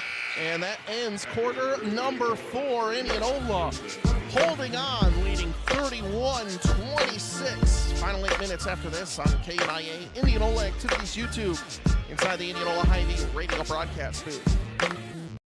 Woo! I've got the keys to be a Chevy driving, Ford flying, Jeep trying, son of a gun. And I'll drive every other auto too. Regardless of what kind of auto your keys start, when you have car or truck problems, simply take it to Keller's. Woo! Hi, this is Chad Keller with Keller's Garage in Indianola, Iowa. I'd like to take time to thank everyone that trusts us to work on their vehicles, and for simply taking it to Keller's. Looking for an internet provider that prioritizes convenience? Look no further than IMU Fiber. Our local and community-focused approach means faster support wait times, quicker response time for service issues, and a commitment to hometown values. Our state-of-the-art fiber network platform ensures unmatched reliability, resulting in fewer service slowdowns and interruptions. And the best part? No contracts, no data caps, and no fine print. Just great service from people you know and trust. Experience the IMU Fiber difference in Indianola today. You're listening to the Heinz Mechanical Indianola Indians Radio Network. Heinz Mechanical, your premier Lennox dealer in Warren County, service done right. We're back inside the Indianola Hy-Vee radio broadcast booth. Start of quarter number 4, Indianola, Oskaloosa. Indianola leading 31-26 girls basketball, and it's Indianola ball to start the final 8 minutes. Cross-court pass, Dana Blake. Down low, Grover through her hands and out of bounds off of Oskaloosa. 7:47, well drawn up play, Rick. Yeah. But Indianola can't quite convert. Yeah, they had it dicey done in there. She just couldn't quite hang on to it, but we're lucky that it goes off the Oskaloosa player. Olsen, nowhere to go, gets it over the top into the hands of Belt. She dribbles left as Indianola resets, 20 on the shot clock. Dribbling right, Geyer. Now to the top of the key, down low, Blake. Into the corner, Olsen. Dribbles into the lane, puts up a floater. It's up no good, gets her own rebound. Wow. Putback shot is up and in. Lauren Olsen up to 6 points, and Indianola leads 33-26. Foster set to check back in with 4 fouls, Rick, as Oski is risking it with their senior post player. Yeah. Well, they got to bring her back in, Andrew. They've got to get her in there. Cole's pass is going to be behind Nelson, and Oski turns it back over. Checking back across the number 22, Foster. And if I'm Indianola, Rick, I'm going right at Foster, even if I get 2 shots blocked or so. I'm going right at her just see if I can draw the 5th one. See what happens here as Indianola has it, and they're going to take it across here and see what they can do with it. Belt dribbles baseline, goes inside the lane and travels. Just dragged that back foot. And 7:03 to go in the ball game. Indianola turns it over again, leading 33-26. Oskaloosa ball, length of the floor to go. And that's her 15th turnover in this ball game. In the ball game right now, they had 8 in the first half. They've got 7 right now.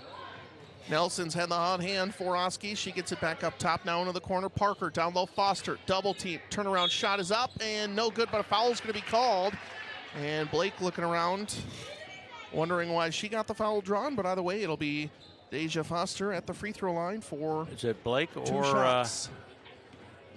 It was down. on Belt, her first. Yeah, Zoe Belpick set that one up. Yep. Foster's free throw is good.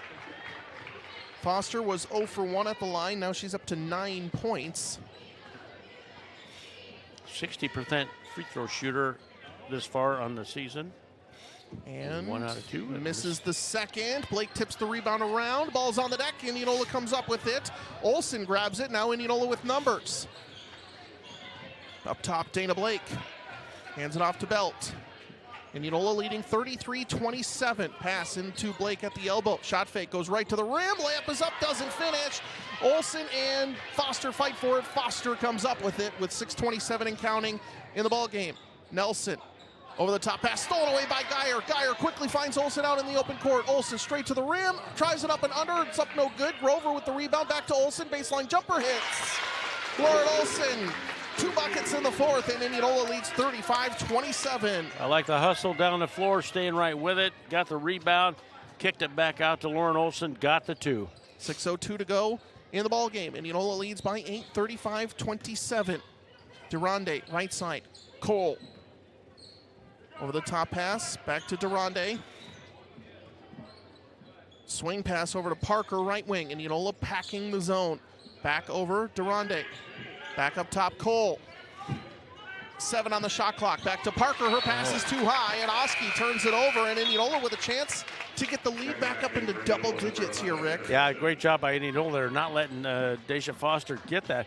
I would say work that outside, find that three-point, that outside shooter, shoot it, put it up, and let Foster try to get the rebound and the putback. Indianola Municipal Utilities instant radio update has Norwalk up over Pella Christian at halftime, 45-15. Norwalk still ranked 4th in Class 4A. Indianola gets it back. Blake to Geyer. Back up top. Blake open for 3. Too strong off the side of the rim. Belt tries to tip the rebound up to herself, but it's picked up by Cole. And Oski grabs it. 5:23 left to go in the ball game. Indianola leading 35-27. Parker has it right side. Up top. Back right side. Parker catch and shoot 3. Off the front of the rim. No. Foster grabs the rebound. Tries to get it down low. Geyer's right there, but no. Cole grabs it. Cole's put-up shot is up and in. And Naomi Cole, her first points of the game, makes it a 6-point game, 35-29. Geyer, 5 minutes to go. Dribbles right side, back up top. Belt. Swings it around Erickson. Now into the corner, Grover. Back to Erickson. Inside Blake. Fakes the pass. Tries to turn around up and under and double dribble. Good move by Blake until Great the move. second dribble. You can do that 2 or 3 times. That's good, but you can't do that. That's a turnover for Indianola. 4:50 to go. Indianola's lead is 6, 35-29. Yeah, trying to get around Foster there. Now Oski with the basketball. Parker has it right wing. Cross-court pass. Cole dribbles left. Indianola still stacking the zone. Parker, shot fake, goes into the lane. Pull-up jumper on the right wing is up no good. Nelson, her put-back shot after the offensive rebound is no good, then gets it back and puts it right into the hoop for 2, and it's a 4-point game, 35-31. Blake, cross-court pass, Grover. Indianola leads by 4. Back to Blake, into the lane, back to Grover. Dribbles baseline, picks up her dribble, goes back out to Blake. Blake goes into the lane, kicks it back out, swings it around Belt. Geyer now dribbles right. 18 on the shot clock. Erickson has it. Back to Geyer. And Indianola, a lot of movement outside, Rick. And a travel's going to be called on Zoe Belt. And Indianola turns it over with 4:01 left to go in the ball game. And Oski can get it down to a 2-possession game. And Coach Jeff Jansen is going to call a McCoy True Value timeout. I know I said if they could just shoot the ball, Foster would get the rebound. She's got the rebound and had a putback, and then she also gotten a rebound and then passed it off with the assist. Got it inside so that Hannah Cole could, or Naomi Cole, excuse me, could put the basket back up. So that's where they're getting slowly back into it. And I think Oskaloosa just needs to do work on that. Now what Jeff Jensen and his group needs to do, they need to make sure that Foster doesn't get that and get blocked out and don't get that offensive rebound. No easy buckets, I think, has to be the mantra. If Foster's going to get a bucket, she's very talented of a player. You know, sometimes she's just going to come up with some, but it can't be the over-the-top pass, nobody home on the double team type bucket. Coming out of the McCoy True Value timeout. So just to reset things, both teams with 3 timeouts right now. Indianola leading Oskaloosa 35-31. And it'll be Indianola ball underneath their own basket. No, it'll be Oski ball, excuse me. Indianola turned it over on the travel. Oski can get it down to a 1-possession game. Ronde. Indianola extending this zone. Gets it right side or left side, Cole. Cole nearly loses it, defended by Erickson. Back up top to Ronde. Swings it around Parker. Another 3 up. Off the mark, no good. Grip fights for the rebound. Her pass is going to be deflected and stolen away by Oski.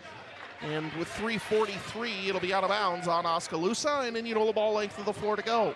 Yeah, good job by Sam Grip getting the position, getting that foul, tried to kick it out, but it was knocked out of bounds by Oskaloosa. And great job. That's what we need to keep them down to one shot, and if they miss it, we've got to pull a rebound down. Belt to Olsen, into the corner, Grip. Back to Olsen. Dribbles left, tries to get it down low. Erickson, her over the top pass deflected and stolen away. Here comes Oski. Indianola leads 35-31, 3:23. Oski gets it over right side. Parker down low on the block. Foster triple teamed, kicks it back out to Parker, and Indianola resets. Back left side, Colt. She's open for three. That's too strong. Foster right there. Put back shot is up and good, and a foul is called. And an and one opportunity for Daisha Foster, and Oski with a chance to get within one. Fourth foul on Maddie Grover, Rick, and now both standout post players playing with 4 fouls. Blake comes back on, and Geyer comes back on for Grip and Grover, respectively. Number 22, Geyer. Get it down to about under 2 minutes, maybe, and then get Grover back in there. Second possibly. free throw, or the and one free throw from Foster is no good, and Indianola's still in front by 2 points, 35-33. Geyer to Blake at the elbow. Back to Geyer, and Indianola's going to turn it over as it goes back out of the hands of Geyer and into the backcourt. And Oski can tie or take the lead with 2:53 remaining. That's just taking your eye off of it, Andrew, and you've got to be able to you got to concentrate there. You can't afford a turnover now. That is the 6th turnover here in this fourth quarter. Pass left side, Parker. Another three. It's too strong. Long rebound picked up by Olsen. Good box out from Dana Blake. Olsen dribbles left. Indianola tries to get back out in front. Belt. Right side, Geyer. As Coach Jeff Jansen yells to reset. 18 on the shot clock. 4 out for Indianola, just 1 in the lane. Geyer. Right wing. Goes to Blake, into the corner. Erickson open for 3. Off the mark, no good. Foster with the rebound and fouled by Zoe Belt. Yeah, if you're going to try to out-jump Foster, you're not going to do it. You've got to get in there. If you can block her out, maybe reach over the back, you're going to have a foul and maybe try that. But three team fouls for Indianola in this fourth quarter. 0 fouls for Oskaloosa at this time. Indianola holding on to a 35-33 lead. They've led the entire game. As much as 12. Pass down low, Nelson. Back up top, Durande. Right side, Cole dribbles baseline straight to the rim. Floaters up and in, and we are tied. Naomi Cole, 4 points in the fourth, and it's 35 all. Indianola Oskaloosa. Coach Jeff Jansen going to call another McCoy True Value timeout with 1:58 remaining in the ball game. I talked about Naomi Cole. I said she's got one you got to watch out for, and she's got 4 points, but she's done a lot of positive things for Oskaloosa tonight. She seems to be in the right place at the right time, whether she's getting a rebound, kicking it out, or that time in the right place to get a second bucket and their 4th point. Indianola, Oski tied at 35. Rick, Indianola getting outscored here in the fourth, 9-4. And Rick, the outside shots just have not been there for either team, really. But Indianola, I think, with Foster being such a force inside, has just not made them pay for having 4 out. And it's almost kind of made Oski's job very easy, Rick, as I don't think Indianola's being aggressive enough on the outside. Yeah, I totally agree. We've got Grover back in the ball game now. Excuse me. It'll be Indianola ball, sideline inbound. Olsen, Geyer, Grover, Blake, and Belt out of the floor. Olsen will be putting the ball in play right in front of the scorer's table. Be getting it into Alexa Geyer. Gets it into the backcourt for Geyer. 1:56 and counting in the ball game. Grover has it. Back to Geyer, right wing. Picks up her dribble, goes to Belt. Back to Blake, over Grover, open for 3. Off the front of the rim, Olsen right there, however, gets it back to Grover, up to Belt, top of the key for 3. Off the mark, no good. Foster fights for the rebound, and Geyer comes up with, Foster comes up with it. Fought for with Geyer, and Oski has a chance to take their first lead. Durande has it top of the key, 1:24 remaining. Over the top pass, Foster, double teamed on the block, turnaround shot is up, no good. Geyer with a rebound, good box out, good rebound, and Indianola Oski still tied at 35, 1:14 to go in the ball game. Indianola looking for a bucket. Olsen drives baseline, picks up her dribble. Foster nearly takes it away. Now double teamed. Olsen trying to create some space. And Coach Jeff Jansen is going to call his second to last McCoy True Value timeout. He needed to do that. Olsen just a lot of contact there, was trying to get rid of the ball, and Coach Jeff Jansen saves potentially a turnover. It looked like Olsen got rid of it at the very last second, but Coach Jeff Jansen now with just one remaining. Got one remaining, and what a key rebound down here by Alexa Geyer on the defensive end of that, pulling down that rebound because they had the shot, and the Oskaloosa girl was in position, but she did a nice block out, got it down, and got it down the floor. And with 21 on the shot clock, Indianola just needs to maybe take it down, too. They'll work that clock down, try to get that good percentage shot right now, and the inbounds play coming as Olsen gets ready to toss it in. 1:05 remaining in the ball game. Olsen gets it in, nearly in and out of the hands of Geyer. Geyer dribbles right. Back up top, Belt. Dribbles left, top of the key, finds Blake, swings it around Geyer. Deep three is up. Too short. Olsen right there. Layup up and in. Count the bucket and a foul for Lauren Olsen. That is tonight's Raise the Roof moment of the game. Presented by All American Exteriors.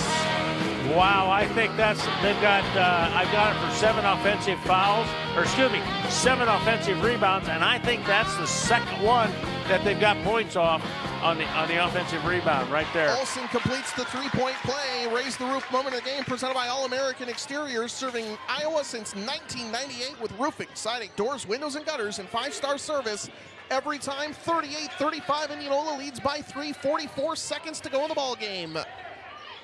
Durande back to Cole, looking inside for Foster. Can't find her. Up top to Nelson. Over the top pass, Foster. Tipped up, but it gets to her anyway. Layup up and in. Count the bucket and a foul. And now Foster with a chance to tie it up. And if that's, I don't think on Grover. I think it's on Blake. Dana Blake, I think, picks that foul up. That's on Blake, her second. Foster is 1 of 4 at the line. A free throw ties it up. Indianola has to get the rebound on a miss. And we are knotted up. Oskaloosa calls a McCoy True Value timeout with 33.7 seconds to go in the ball game. Indianola shot clock is off here, Rick. Yes. I would imagine, barring a turnover, they're going to take the last shot. Yeah, that's what you're going to try to shoot for, work in. You're going to make sure that there's actually not very much time at all if you're going to take that last shot. All right, so. And try not, you know, you want to come down, keep that outside, pass it around the perimeter, keep it open. If you're looking for that shot inside if you can, I know you're going to go up against probably Foster. She's going to try to protect down there. But by golly, if you can get a good shot or get something off on a foul or something, but make sure that clock, you run that down to, down to 2 or 3 seconds. And it is especially against the zone, Rick, there are going to be times where if there's 12 seconds left, you might get an open shot. And if it's wide open, obviously you take it. But sometimes it's hard to resist that urge, especially if you find a gap in the zone. But we'll see what head coach Jeff Jansen has drawn up here. Indianola Oskaloosa tied at 33.7 seconds to go in the ball game. We've got Parker putting on a little bit of pressure as we're going to get the ball in to Olsen. Now she backs away, gets onto the defensive side. Shot clock off. Olsen will bring the ball across half court now. Oski switches to man on this, Rick. Indianola trying to dribble it out. Dribbles left, picks up her dribble, hands it off to Belt. Oski with just 1 foul here. They might just try to foul. Well, 12 seconds to go. Geyer dribbling it around. Oski, a lot of contact, and there's a foul. Or no, Coach Jeff Jansen is going to call his final McCoy True Value timeout with 9 seconds to go. Yeah, they kind of had her boxed in, and Jeff was just waiting and looking at the clock. And when Coach Jansen looked up, he knew he had to call a timeout. Lauren Olsen, the only player for Indianola to score here in this fourth quarter. Yes. 7 points. If we're looking at foul shooting, going to the free throw line, Lauren Olson is 3 for 3 tonight. And we've got Maddie Grover is 2 out of 6. 1 for 2 for Alexa Geyer. 2 for 4 for Zoe Belt. Dana Blake, 1 for 2 for her from the charity stripe. I think you try to take it to the bucket. I think the danger with that, Rick, is there's 6'3" Daisha Foster standing right there, and in man-to-man, if I put Grover on the outside, if that's who she's guarding, and then try to go away from Foster and maybe find a cutter somewhere, but if they go back to that zone, going inside is going to be very difficult. It really is, and the good thing about that, you make a couple quick passes, try to take it inside. If that doesn't happen, worst scenario is we're tied at 38 and we're going to overtime. No turnovers, says Indianola. 9 seconds to go. Sideline inbound. Olsen will throw it in. Oski switches to man. Pass into the corner. Belt finds a cutter. Olsen straight to the rim. Layup is up. No good. Gets her own rebound. 3 seconds. And trying for a McCoy True Value timeout. A jump ball is called. Oskaloosa ball. Indianola had a great chance at the winner. But with 1.1 seconds to go, Oskaloosa will have it length of the floor to go. Wow, that was such a great move to the bucket, and it got up there above the rim and just kind of circled around and just would not go down through.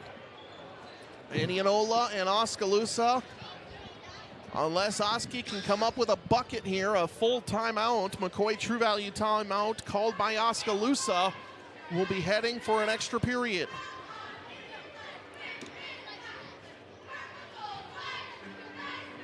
Again, this game started early due to the weather, and it looks like we might be staying extra. So, Rick, I think no fouls with 1.1 seconds remaining, and anything down the floor just has to be contested, right? I mean, Oski's going to have to try and get something in. I think you put somebody on the ball, and everybody comes back and let them try to throw that in. If they get it in three-quarter court, it's a dribble and a throw it up type situation. All right, 10 seconds to go on the McCoy True Value timeout. 1.1 seconds remaining. We are tied at 38 in the Indianola Oskaloosa, excuse me. And Oski will throw it in. Indianola is going to play pressure defense here, not allowing anything easy. I think Oski's going to try and throw it deep here, Rick. I think Oski's going to... Yeah, Foster will try to throw it down the floor. It's going to be Durande. Doesn't get the shot off. Coach Jeff Jansen wants a turnover, but he's not going to get it, and they're going to go to overtime, tied at 38. Back inside the Indianola Hy-Vee radio broadcast booth after this on KNIA Indianola Activities YouTube. Overtime coming up. Hello, this is Superintendent Tara Paul, and I am honored to share the exciting vision of our Indianola Community School District. Here, our mission is simple. We are committed to excellence, preparing students for their future through quality staff and a strong community. Our district offers a wide range of opportunities designed to engage and inspire, from our outstanding athletic programs to a diverse selection of extraordinary extracurricular activities. Whether your child is passionate about sports, arts, music, drama, or academic clubs, there is a place for them here. Cold weather is coming, and extreme cold weather puts an enormous strain on your home heating system. Heinz Mechanical is currently servicing many homes in the Marion and Warren County areas to make sure home heating systems are ready for the extreme Iowa winter weather. Don't be left out in the cold or living in a cold house. A simple call to Heinz Mechanical, and they'll have one of their big white and red trucks to you in no time. Make sure your home heating system is ready for everything. Old Man Winter dishes out. Call 515-337-2074. Heinz Mechanical, service done right. Overtime inside the Indianola Hy-Vee radio broadcast booth on 94.3 KNIA. He's Rick Wilson. I'm Andrew Swadner. Both teams feature a player with 4 fouls. It's Maddie Grover and Deja Foster. Tied at 38, Indianola Oskaloosa. Jump ball is picked up by Indianola as Belt gets it over into the hands of Olsen, and we are off. Under 4 minutes to go. Belt gets it right side to Geyer. Oski pulls back out into their zone. Olsen, Belt left side, down low. Blake, they're trying to get that 5th foul on Foster. Back out, Belt open for 3. rims in and out. Grover right there, fights for the rebound. Jump ball will go towards Oskaloosa after Indianola won the opening tip. Good look, Rick, but Indianola ice cold. Very good luck. It just kind of dipped down and popped out. Tried to get the rebound, couldn't do it. Tied the ball up, and Oskaloosa will have it. All right, here comes Oski and Indianola in their zone. Foster playing with 4, Grover playing with 4 fouls. Parker has it right wing. Down low, Foster. Pass tipped up, stolen away by Belt. Belt has it across half court, gets it over to Geyer. Right wing, fakes the pass, creates some space. Now picks up her dribble, gets it over to Belt out near the Indianola eye. At half court as Indianola resets inside. Blake. Back to Geyer. Right wing, swings it around Belt. Now left side, Grover. Back up top, Belt. Inside, Blake. Finds a cutter, Olsen. Backdoor, layup is up, no good. Grover fights for the rebound. Gets it down low. No, it's going to be tipped up and stolen away. And Oski forces the turnover. Here comes Nelson. And Nelson gets it across half court into the hands of Gracie Durande. Now here comes Naomi Cole. 2:45 to go in the overtime. Indianola Oskaloosa tied at 38. Nobody scored in the opening minute, 20 seconds. Cole. Back to Parker. Shot fake. Picks up her dribble. Goes down low. Nelson. Cross-court pass. Cole. Nearly loses it. Ball's on the deck. Fighting for it. Gets it over left side. Nelson goes into the lane. Pull-up jumper. It's too strong off the backboard. Hits Indianola and goes out of bounds. Should be Oskaloosa ball underneath. And it will be. Still 3 seconds on the shot clock, Rick. That did not hit the rim with 2:24 to go in the overtime. So they got to put it in and probably just try to put that shot right up right away. Pass gets into Nelson. Turnaround shot is up, no good. And loose ball. That should be a shot clock violation. Yes, there we go. They got it. Indianola did not have control. 2:19 left to go. And that should be a shot clock violation, yes. Great call from the referee, Rick. Indianola did not have control. Even if they touch it and try to save it in, it has to be in control. That was a loose ball that didn't touch the rim. 2:15 to go. Yeah, couldn't hear the shot clock. Couldn't hear the horn off. So Grover dribbles right, goes down, floaters up, no good. Foster with a rebound. 2:05 to go in the overtime. We're still tied at 38. And it's Oskaloosa ball. Indianola with a couple of good looks. They just haven't gotten anything to go. Lauren Olsen has scored the last 7 points for Indianola. Minute 53 to go in the overtime. Cole has it, gets it back out. Parker. She'll pull up from deep. 3, it's up, no good. Rebound fought for, and a foul's going to be called, I think, on Gracie Durande, which should be her 3rd. Second team foul on Oski, however. So Oski still has a couple more. Indianola no fouls to give, Rick, with 1:45 to go in overtime. Yeah, it was Durande picking that up. Olsen brings the ball down the floor. Still tied at 38. Olsen picks up her dribble, goes left side, Grover. Back up top, Olsen. Dribbles right side. Back out, Blake. Drives into the lane, puts up a floater. Dana Blake gets it to go. Blake up to 5, and Indianola's back out in front, 40-38. Oski, right side, Foster, down low on the block, double teamed. Indianola creating space, gets it over, Nelson, jumper up and in, and Oski answers right back. Geyer dribbling down right side, tied at 40, 1:07 to go in overtime. Blake, backdoor, Grover goes down low to the block, but traveled. She took the extra step there, Rick.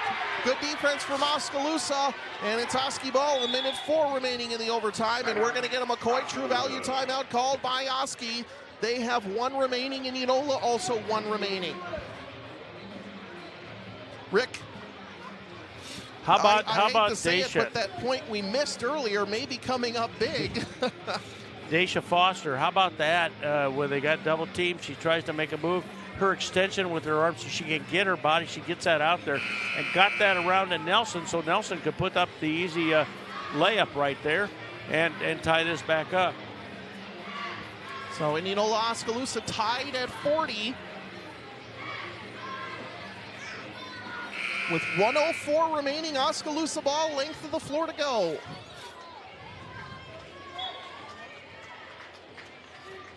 All right, here they come. It's Durande crossing half court. Indianola in the 2-3 zone. Parker, cross court pass. Cole, deep, 2 is up, doesn't hit anything and goes out of bounds. Will be Indianola ball. Great job by Dana Blake of not allowing Foster to get to it and try to save it. Length of the floor to go for Indianola, 51.4 seconds to go. Here comes Olsen. Hands it off to Belt. 15-second difference, shot clock and game clock. Geyer, Belt. Down low, Blake on the block. Double teamed. Blake tries a post move, turnaround jumpers up. Dana Blake hits the 2.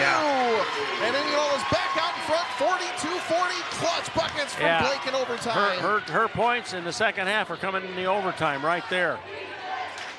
Shot clock off, 21 seconds. Indianola leading 42-40 in overtime, and Oski calls their final. McCoy True Value timeout with 18.4 seconds remaining in the ball game. Dana Blake, 4 points in overtime, up to 7 in the game. Yeah, didn't really, I don't think handled the ball too much, and she got to pass it around. Excuse.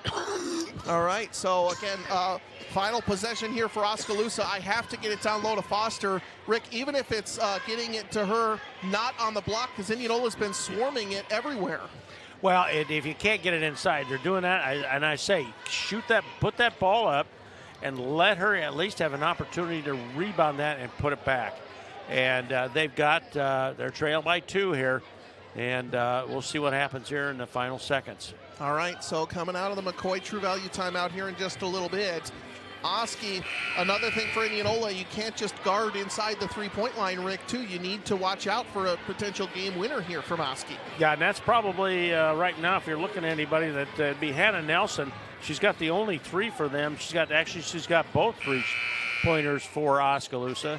All right, here we go. 18.4 seconds on the clock. Durande has it, top of the key. Indianola leads 42-40. Left side, Cole gets it to Foster at the elbow. She'll take the jumper from there, rims around, does not fall. Grover grabs it, and she's going to immediately be fouled with 6.9 seconds to go. Oski still has 1 more to give, and this is where those fouls really start to hurt you. That's on Durande, her 4th. So Indianola now has to get the ball in on the press, and Oski will have to immediately foul. Blake gets the ball up and fouled by Nelson. 4th team foul, now 5.7 seconds remaining, and now Indianola is going to be shooting free throws. Rick, if Blake goes up this time, watch for her to maybe fake the ball getting up and go and then deep go here. because right now they're leaving that open if she can get it down there. Zoe Belt gets it into Olsen. Olsen fouled by Cole with 4.8 seconds remaining, and if Olsen can make both free throws, that should be it here for this overtime game. And Indianola leading 42-40 with 4.8 seconds to go. And we'll have Lauren Olsen at the free throw line. Olsen 3 of 3 at the line. At the very least, Olsen has to make 1.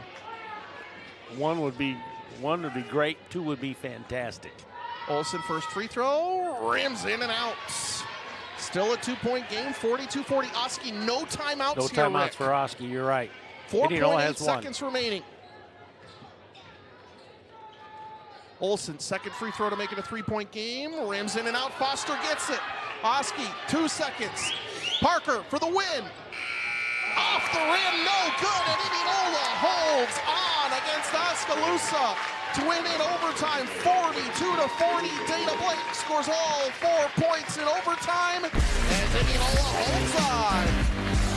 Post-game coverage coming up after this, live on KNIA, Indianola Activities YouTube. Parker Signs and Graphics is a renowned signage solutions provider in the Midwest with over 30 years of experience. They use the most cutting-edge processes to deliver top-quality products, starting from design conception and ending with fabrication. When faced with complex challenges that other sign makers can't handle, Parker Signs is the go-to choice. For all your signage needs, call John at 515-962-0330 today.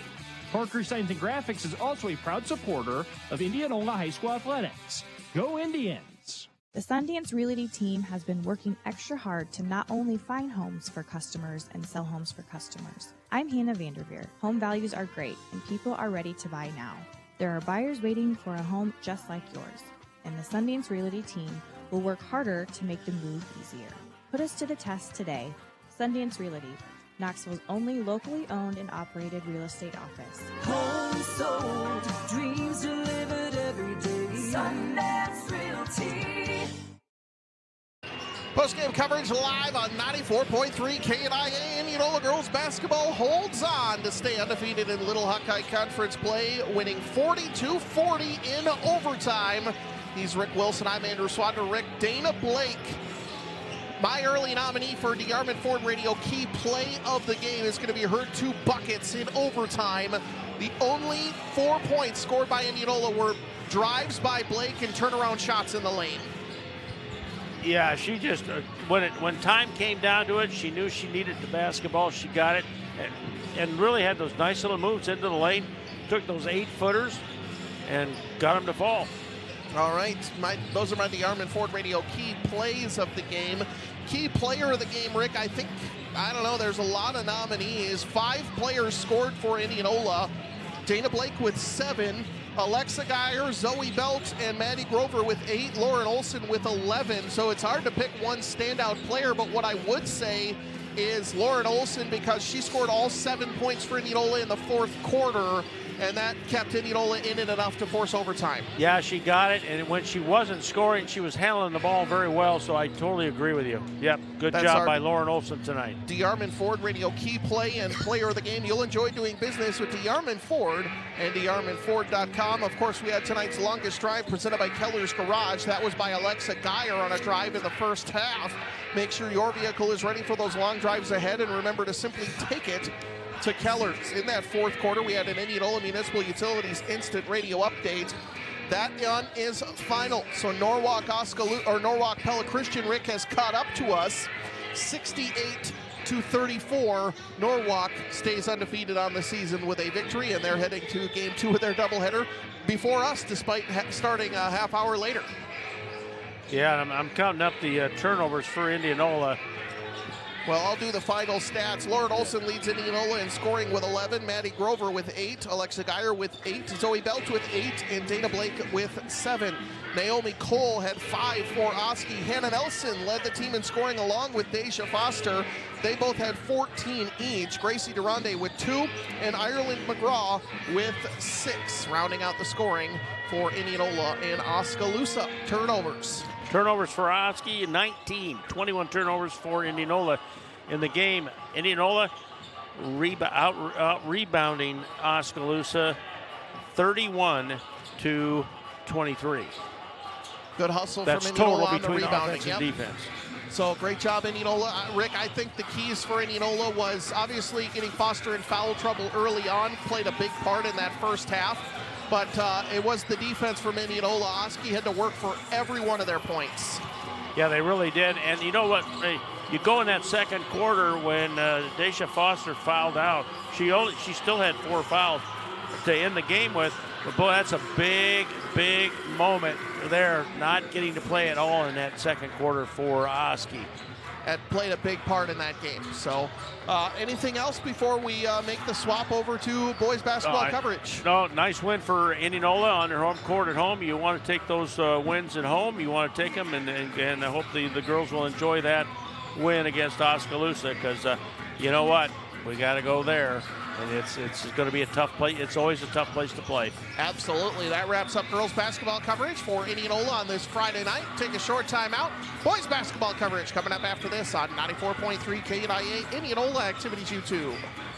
DeArmond Disposal provides residential and commercial trash collection for Indianola, Milo, Lacona, most of Warren County, and parts of eastern Madison County. They also offer recycling service for commercial clients and temporary rental of dumpsters and roll-offs. TRM Disposal prides themselves on being a local, female-owned company and making customer service their #1 priority by treating everybody as their neighbor. For more information or to begin service, call 515-962-2014 or find them online at trmdisposal.com. Check out these awesomely hot deals at your Indianola Hy-Vee this week. Cook's Super Trim Ham Portion, $1.69 a pound. Campbell's Chunky Soup, 3 for $5. Hy-Vee Fresh Boneless Skinless Chicken Breast, $2.99 a pound. General Mills Cereal, 2 for $5. Also Hy-Vee Peanuts or Cashews, halves or pieces, 2 for $5. All those deals and more this week at your Indianola Hy-Vee. Hy-Vee, where there's a helpful smile in every aisle.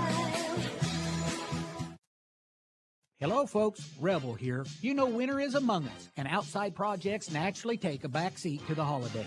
But if saving money is your thing, All American Exteriors is here to help.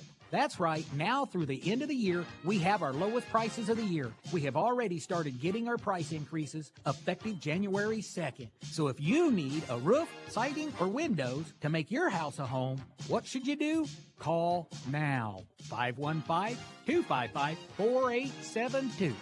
Winter weather has arrived, so prepare for the months ahead with a trip to McCoy True Value in Indianola. McCoy True Value has everything you need to battle cold, snow, and ice, including gloves, hats, snow shovels, ice melt, and tube sand. Prep your vehicle for winter by restocking on ice scrapers, windshield washer solvent, antifreeze products, and more. Time for a furnace filter change? McCoy True Value has you covered. Stop by today. McCoy True Value Hardware. Service with heart.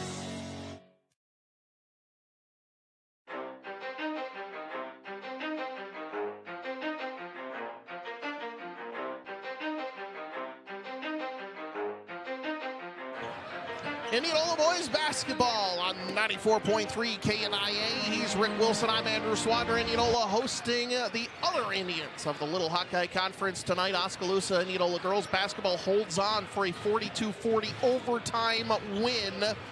And Rick, Indianola boys basketball, a tough night last night against a really talented Ames team, and they're looking to get back on track tonight against an Oskaloosa team that is 2-1 to start the season with a couple of impressive wins. Yes, it very well is for Oskaloosa, but Indianola's got to come out. They got to shoot better than what they shot last night. I think they shot in the maybe got into the high 20s. I'm not sure, but boy, it just wasn't their night on the floor against it. And a lot of that had to do with Ames, very talented ball club, and they play defense very well, and they do a lot of things very nicely. But yeah, Indianola just could not find it at all last night.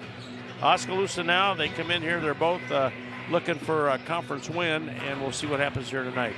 Absolutely. Of course, Oski falling to DCG, Indianola to Newton last week. But Rick, I think for Indianola, it just comes down to making the easy buckets. We saw against Newton a week ago, they just couldn't quite finish at the rim like we know that they're capable of doing, and that has to be something consistent, and again, easier said than done, but Indianola probably left 12, 14 plus points on the floor last Friday night that if they make those and it doesn't even go to overtime where Newton outscored them and Indianola had trouble coming up with offense, but it just felt like they left so much on the court in terms of finishing at the rim is my first dearmament forward key to the game. Yeah, and I don't see that happening here tonight, and I see it now if they got to do, whether it's Thomas DeWall or Wilmot inside, and of course that outside shooting has got to pick up a little bit. Schulte, we know, can shoot from the outside, and of course George Blake, he leads a team with about 16 points a ball game, and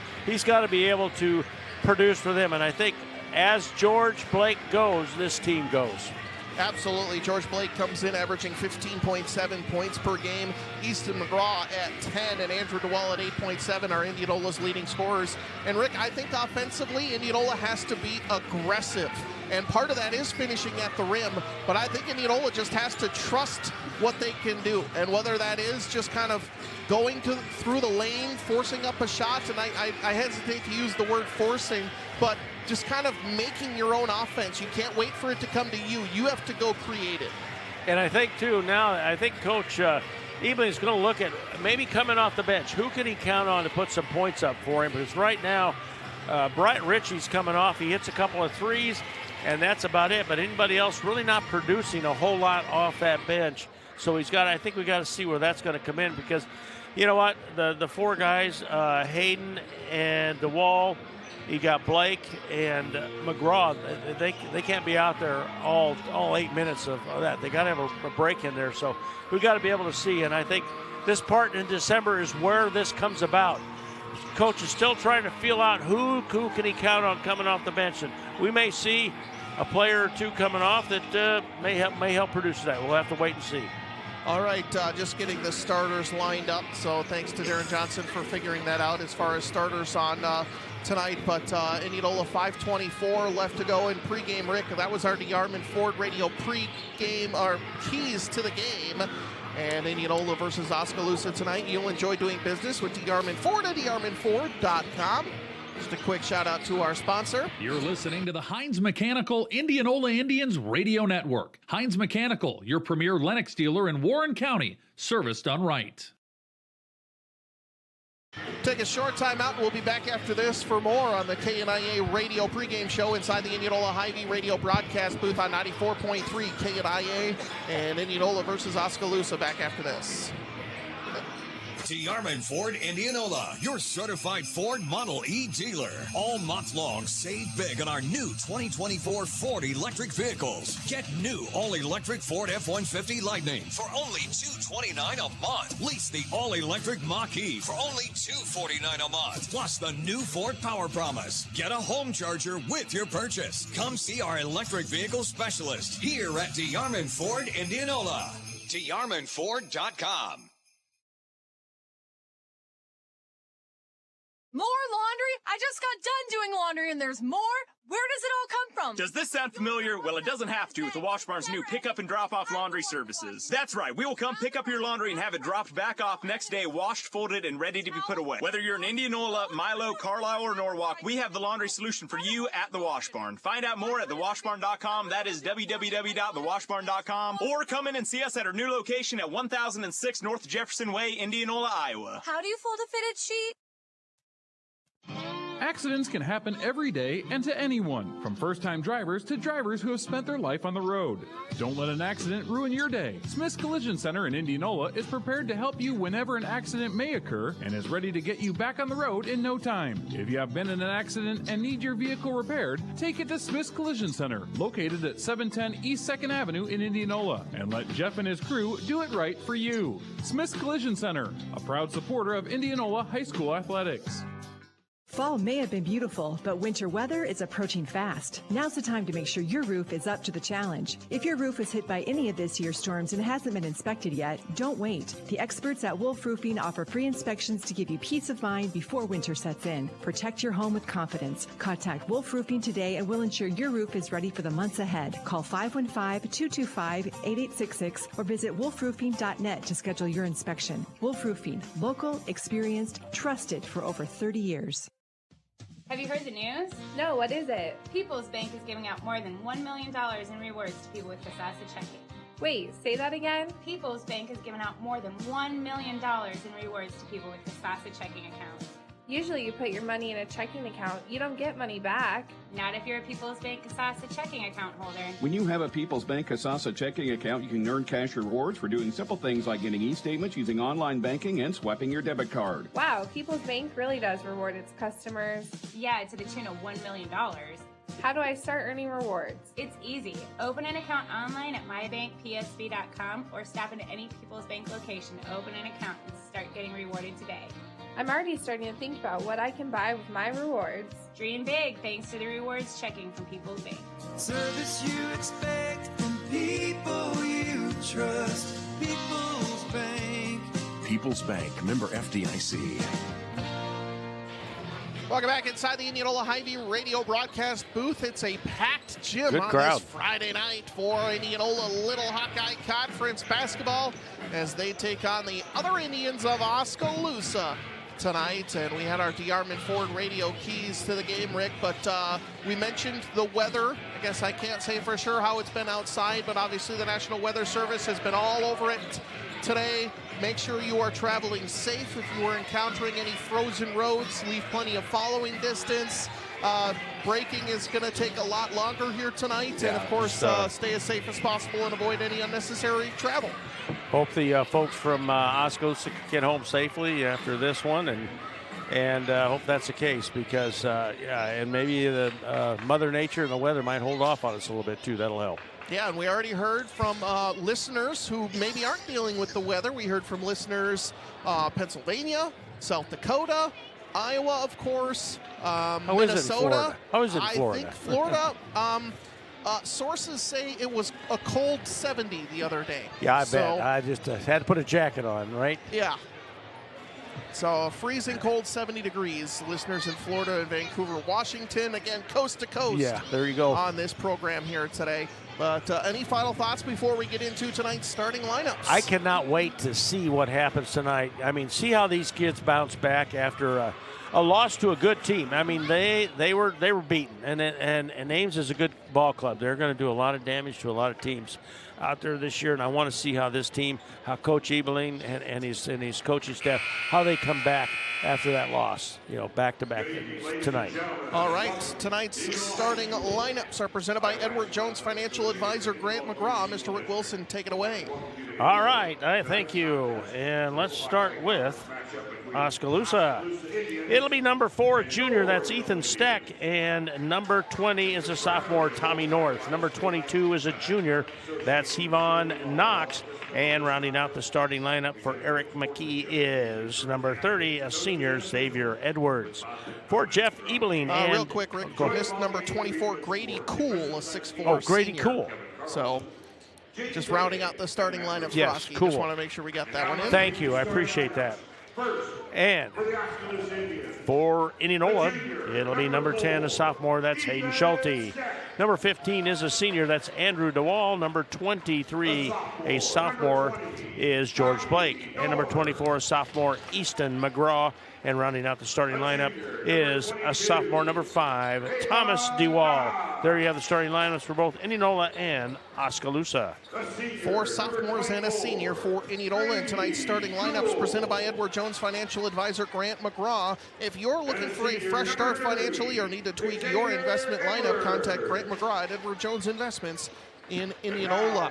Our scores from around the area for Indianola Municipal Utilities instant radio updates. Indianola girls basketball takes down Oskaloosa 42-40 in overtime, holding on for the win. And Norwalk takes down Pella Christian 68-34. Number 10. Announcing the starting lineups, we'll take a short timeout. You're listening to Indianola basketball on AM 1320, FM 94.3, KNIA Knoxville, Indianola, as well as those watching on Indianola Activities YouTube. Back after this on KNIA. Winter weather has arrived, so prepare for the months ahead with a trip to McCoy True Value in Indianola. McCoy True Value has everything you need to battle cold, snow, and ice, including gloves, hats, snow shovels, ice melt, and tube sand. Prep your vehicle for winter by restocking on ice scrapers, windshield washer solvent, antifreeze products, and more. Time for a furnace filter change? McCoy True Value has you covered. Stop by today. McCoy True Value Hardware. Service with heart.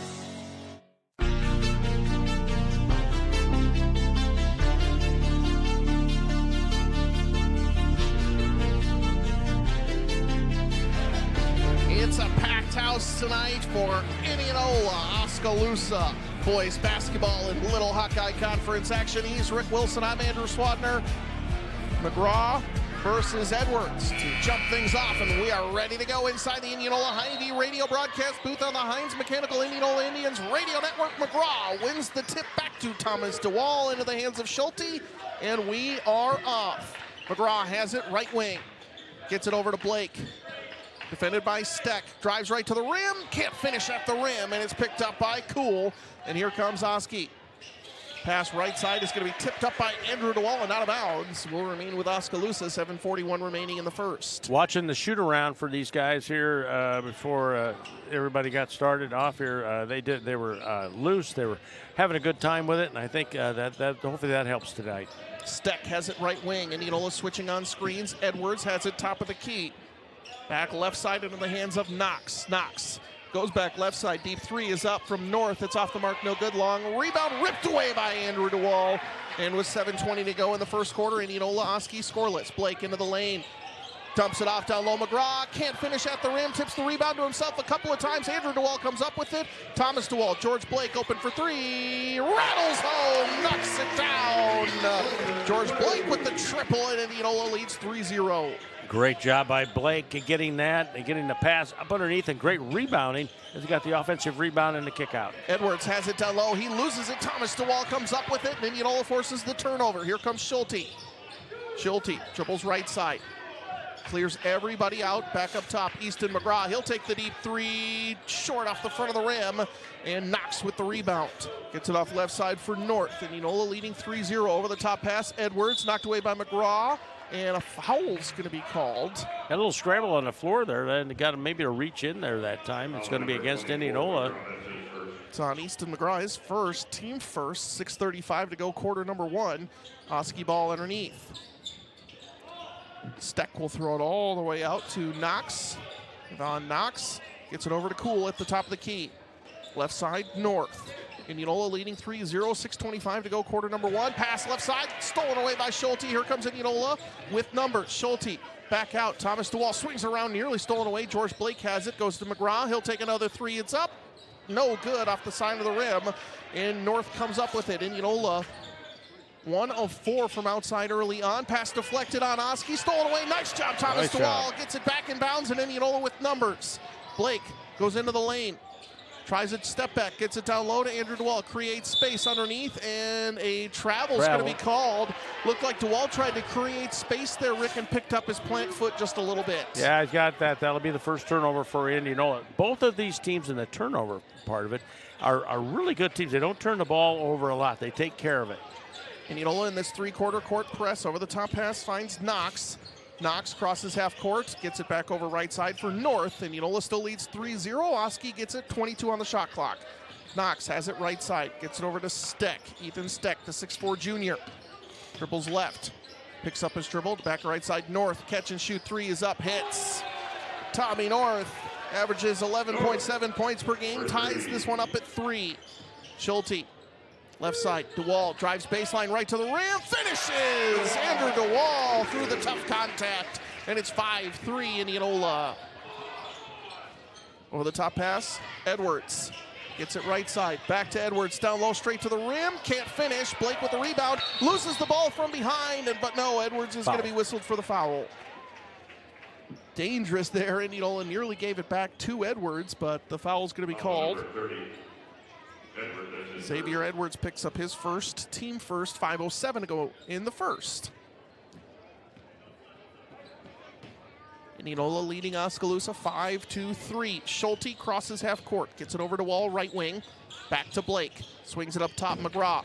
Now Schulte, catch and shoot 3 is up, off the mark, no good. Indianola trying to find the distance in this first quarter, but they can't get it, and Oski grabs the rebound. Steck quickly up the floor, out to North, finds Edwards. He'll take the deep 3, hits. Finds it. Xavier Edwards with the triple, and Oski leads 6-5, 4:37 to go in the first. Schulte, McGraw tries to break down Edwards, goes into the lane, turnaround jumper, off the front of the rim, no. Steck with the rebound, and Oskaloosa leading 6-5. Indianola getting decent looks, can't convert, however. Knox has it, goes into the corner. Cool, deep 3 is up. Oski, 3 in a row. Brady Cool with the triple. That prompts a McCoy True Value timeout. Oskaloosa on a 6-0 run.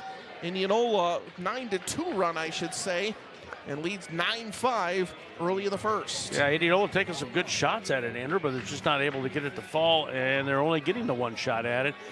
Good job by Oskaloosa coming up with those defensive rebounds and then kicking the ball down. They've got a 9-5 lead right now, and a timeout was called, and they got to figure out what to do here early on in this first quarter. Indianola trailing 9-5 coming out of the 32nd McCoy True Value timeout. 4:17 remaining in the first, and Rick, I like the shots Indianola's getting. They just haven't been able to put any down. Yeah, they're getting some great shots, and of course, Andrew DeWall with a nice drive to the bucket. George Blake with a 3, just not able to find the bottom of the net there, and then Indianola has a chance now as they'll put the ball in play and bring it up the court. Schulte crosses half court as Indianola now trailing 9-5. Dribbles right. George Blake, catch and shoot, goes baseline, cross court over to McGraw. Shot is up, no good, but a foul is called. Good pass. I think that was actually for DeWall, but McGraw saw the angle and came in and snagged it and got fouled on his way up. Yeah, it looked like he came across there, tried to go up with it, but he gets fouled, and I believe that was on North, right? Yeah, it is check on. the call. Yeah, it is North. Tommy North, his first, team second, and Easton McGraw at the free throw line misses the first. Indianola, an overall room for improvement at the free throw line. We'll call it that. Yeah, that's what I'd go with, too. McGraw, second free throw is good. So it's 9-6. Indianola trails Oskaloosa here. 4:03 to go, quarter number 1, as Steck brings the ball across half court. Cross-court pass left side for North. Looking inside Edwards, can't find him. Good defense from Thomas DeWall. Now Edwards gets it on the block. Turnaround shot is up, off the front of the rim. Andrew DeWall with the rebound. Good defense from Thomas DeWall. Yeah, did an excellent job there on Edwards. DeWall hands it off Schulte. He'll go into the lane. Cross-court pass. McGraw catch and shoot three. Knocks it down. Easton McGraw with the triple. And Indianola ties it up at 9. Knox, his pass is stolen away by McGraw. It's going to be out of bounds off of Oski as McGraw throws it in off of Knox. And Indianola forces the turnover. Boy, that was just a great heads up by Easton McGraw there. Really had no choice but to try to do something like that, and he gets it off of the Oski player Knox. So here comes Schulte as Indianola on a 4-0 run. All by Easton McGraw. As he has it, goes to DeWall. DeWall straight to the rim, can't finish, and Oski grabs the rebound. Pass gets over to North, right wing. Oskaloosa and Indianola tied at 9, 3:10 and counting to go in the first. Edwards has it, goes back out North, gets the screen, and Indianola switching off of screens. Pass into the corner. Knox back to North. North pull-up three is deep off the back of the rim. No. Thomas DeWall skies for the rebound, gets it to McGraw, and Indianola's on the move. McGraw gets it right side. Gets a screen from DeWall. Catch and shoot. George Blake for three. Off the back of the rim, no. North with the rebound, and we're still tied at 9, 2:40 to go in the first. North, right side, Steck. Up top, three-pointer, Cool, off the front of the rim, no. Long rebound, goes right into the hands of Knox. Oski will have another chance, still in the lane, and a foul's going to be called on Indianola underneath with 2:30 left to go in the frame. Yeah, they skied up high for that. That was just a great rebound. Derek Wilmot on for the first time as Thomas DeWall comes off. 2:30 to go in the ball game. I think we'll see how in maybe the first quarter. Excuse me, not quite the ball game. early on here. See how deep he may go to the bench. May have to wait till the second quarter before he draws any deeper. Steck has to throw it up. It's going to be picked off by George Blake, and Indianola forces another turnover. Blake at the top of the key.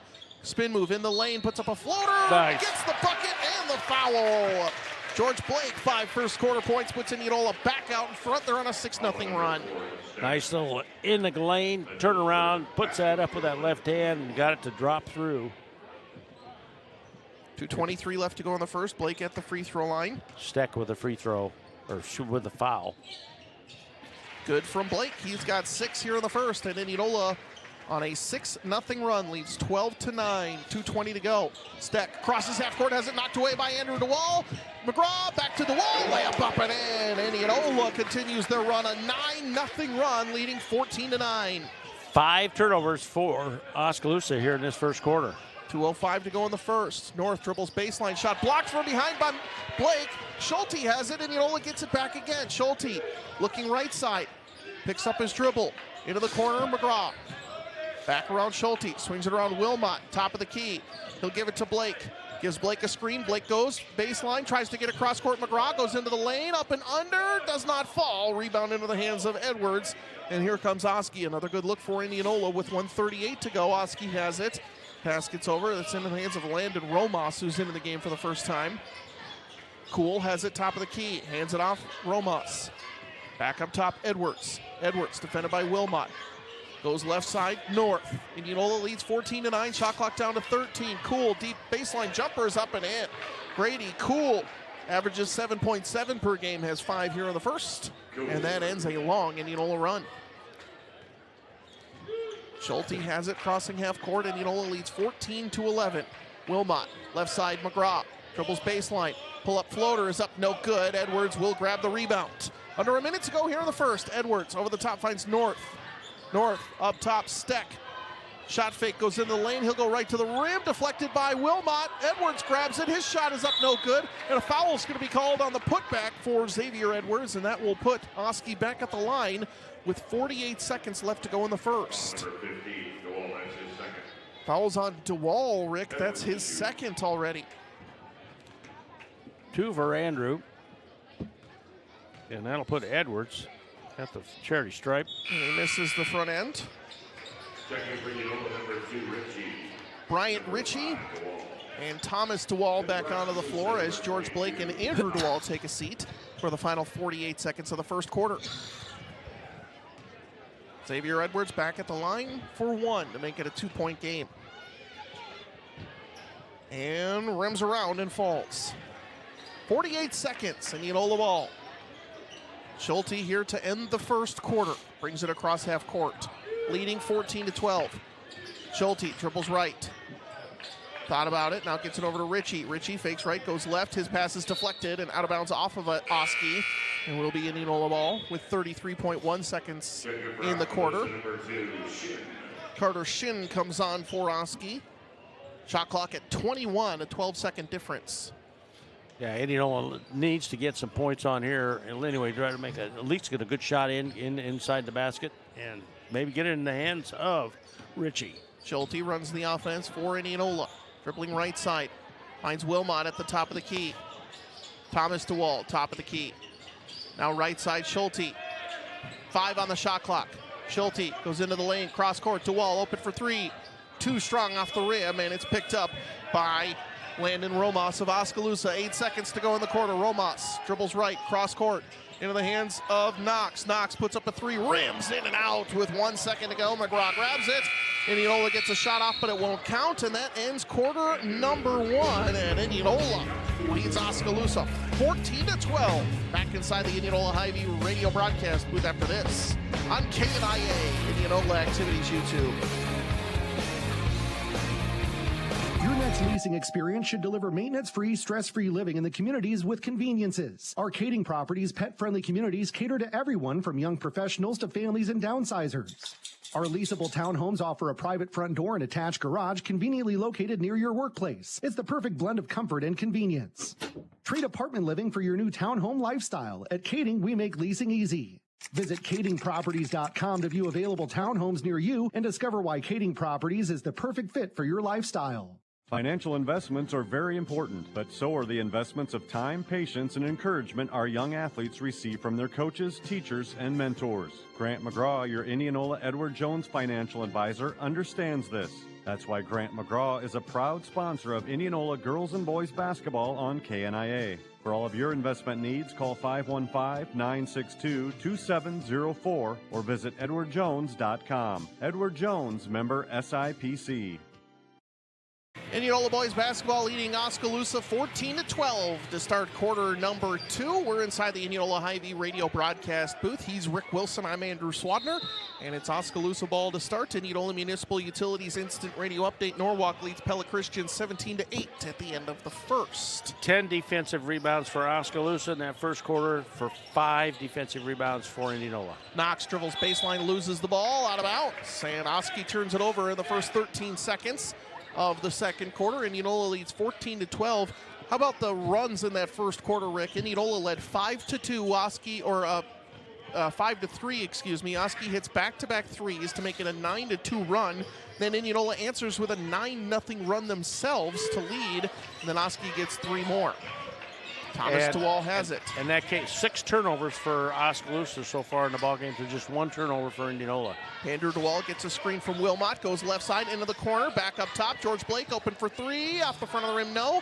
And the rebound into the hands of Carter Shin. North has it for Oski, 7:18 to go before halftime. Hands it off, right side, Romas, 7:13. Oski has it right wing. Cross-court pass will find Shin. Shin looking inside, goes back to North. He'll take the deep 3, hand in his face. It's off the mark, no good. Wilmot with a rebound, finds DeWall, and here goes Indianola leading 14-12. 1 minute gone by in the second quarter. Thomas DeWall, Wilmot swings it around. George Blake fakes left, goes right, goes down to the baseline. Layup up, no good, but a foul is called on Oski. Will send George Blake to the free throw line for 2 shots. Yeah, I like the aggressiveness George showed right there. Went to the basket, got it up, got the ball up, couldn't get the ball to fall, but draw with a foul, and it'll be uncool. He'll be at the free throw line shooting. George Blake. First free throw, no good from Blake.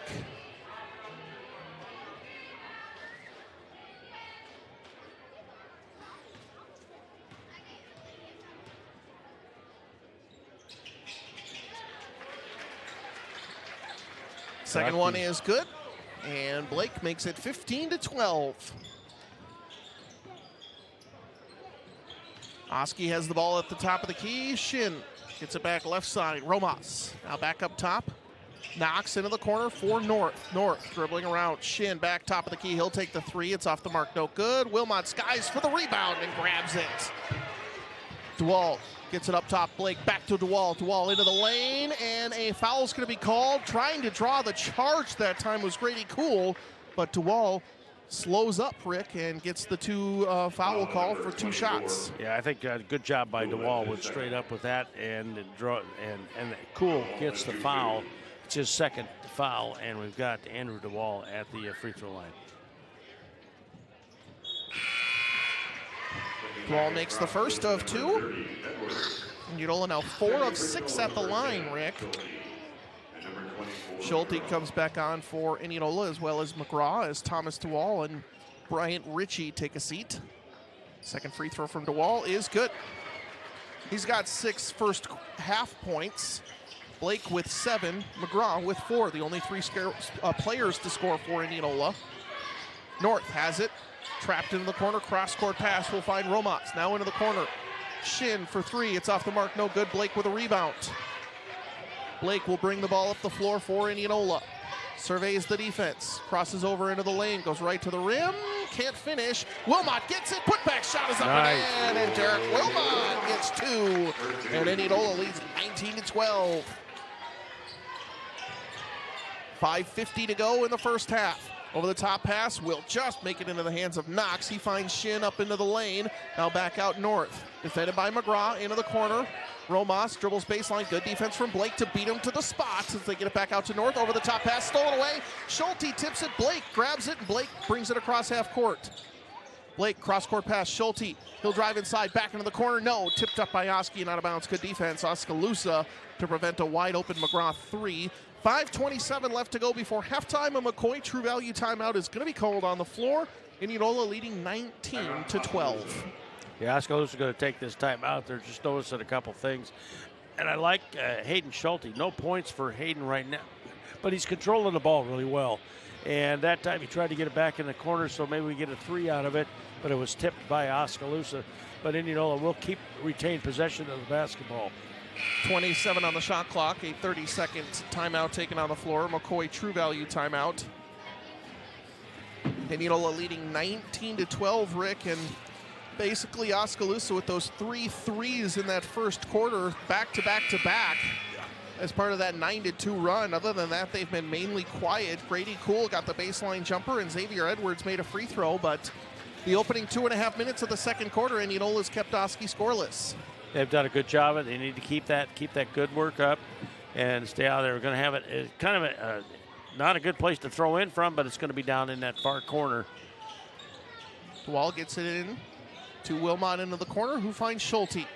5:23 to go in the first half. Schulte has it top of the key. Gets it right side for George Blake. Blake looking for Wilmot. Can't find him. Goes into the lane. Looking for Cutters. Back out to McGraw. 10 on the shot clock. Schulte dribbles baseline, cross-court pass, up top, Blake, catch and shoot 3, too strong, long rebound into the hands of Knox, and here comes Oski. 19-12, Indianola leads. Knox, top of the key, tries it up and under, now gets it back out into the hands of North. Good defensive adjustment by DeWall. Down low, Edwards, catches it, turn around, layup up and in. Xavier Edwards, 2. Wilmot playing on to prevent the entry pass, and it gets to Edwards, which means nobody's around the backside. Wilmot has it top of the key. Blake dribbles baseline, tries to get it into the corner. Up top, Schulte open for 3, knocks it down. And Schulte gets his first points with the triple, and Indianola leads 22-14. Over the top pass, McGraw tips it, but it goes right back to Oski. And now a travel's going to be called on Carter Shin, and Oski turns it over again. Indianola leading 22-14. 4:21 to go in the second quarter. Got it. Not much of a defense, but enough to where he kind of shuffled and he walked with a basketball turnover. That's their 8th turnover here in the first half. 4:21 to go. Indianola on top, 22-14, and here comes Hayden Schulte with a basketball for Indianola. Schulte has it, gets it over left side, McGraw. Indianola leads. McGraw dribbles baseline, tries to put it up, and is fouled. And Indianola will have 2 more shots as they try to build this lead here, Rick, as McGraw is back to the free throw line where he's 1 of 2. It'll be on Edwards. That's his second foul on him, and we've got McGraw. Oski up to 3 team fouls. First free throw for McGraw is too strong. Indianola now 5 of 8 from the line.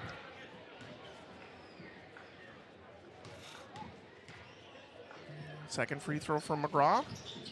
No good again. Rebound tracked down by Oski. 4:08 to go in the first half. Over the top pass is going to be nearly stolen away, but it goes into the hands of DeWall. Finds Blake. Layup up, no good. McGraw fights for the rebound, and Indianola forces the turnover, so the pass was long. Out of the hands of Oski. Back to Schulte for 3. Off the front of the rim, no. Wow. And then Oski got it back and then threw it right into Thomas DeWall. So it was a turnover, but it was not a steal, as now it gets in the hands of Steck. Steck gets it over Shin into the lane. Turnaround shot is up, no good, but a late whistle is going to be called, and Carter Shin will head to the free throw line for 2 shots. Yeah, I thought he went up. He just kind of came down. Nobody really around him, but the official out here, the out official blew the whistle on that one. And that's going to be on Schulte. He'll pick up his first, Andrew. His first, team first of this second quarter. Andrew DeWall playing with 2.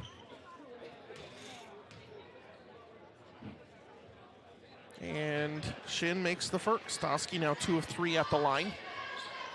In our Indianola Municipal Utilities instant radio update came in as Norwalk leading Pella Christian 17-8. Second free throw, no good. McGraw with the rebound. Indianola leads by 7. 22-15, 3:37 to go, quarter number 2, as Schulte brings the ball up the floor.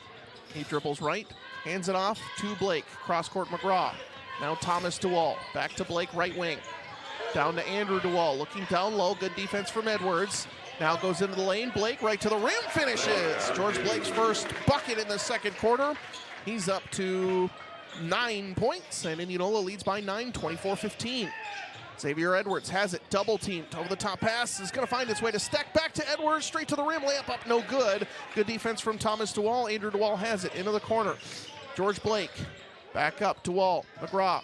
Thought about a 3, but well defended by Edwards. McGraw goes into the lane. Back to Schulte. Triples baseline. Tries to go down low. Beautiful pass to DeWall. Layup up and in. DeWall has 8, and Indianola leads by 11, 26-15. Great assist that time, finding the open man there in DeWall.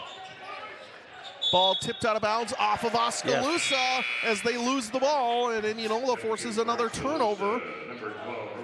As Landon Robas comes back on for Carter Shin. Indianola leads 26-11 here, Rick. We're going to see Bryant Ritchie come on for McGraw. Yeah, McGraw's going to come out and sit down for a little bit. 2:39 to go here, 26-15. Indianola on top here, second quarter.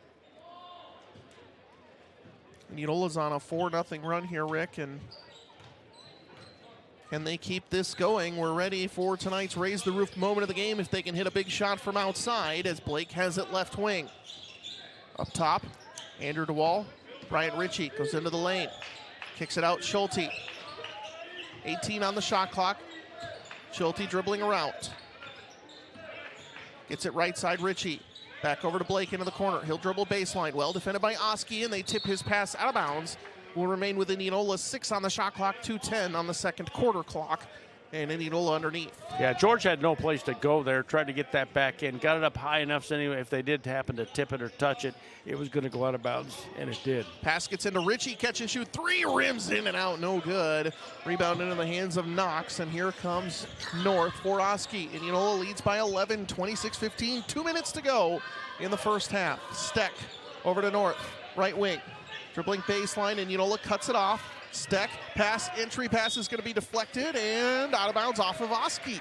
Indianola with 1:50 to go in the first half takes over. 10th turnover for Oskaloosa here in this first half. Got him 1:50 to go here in this first half.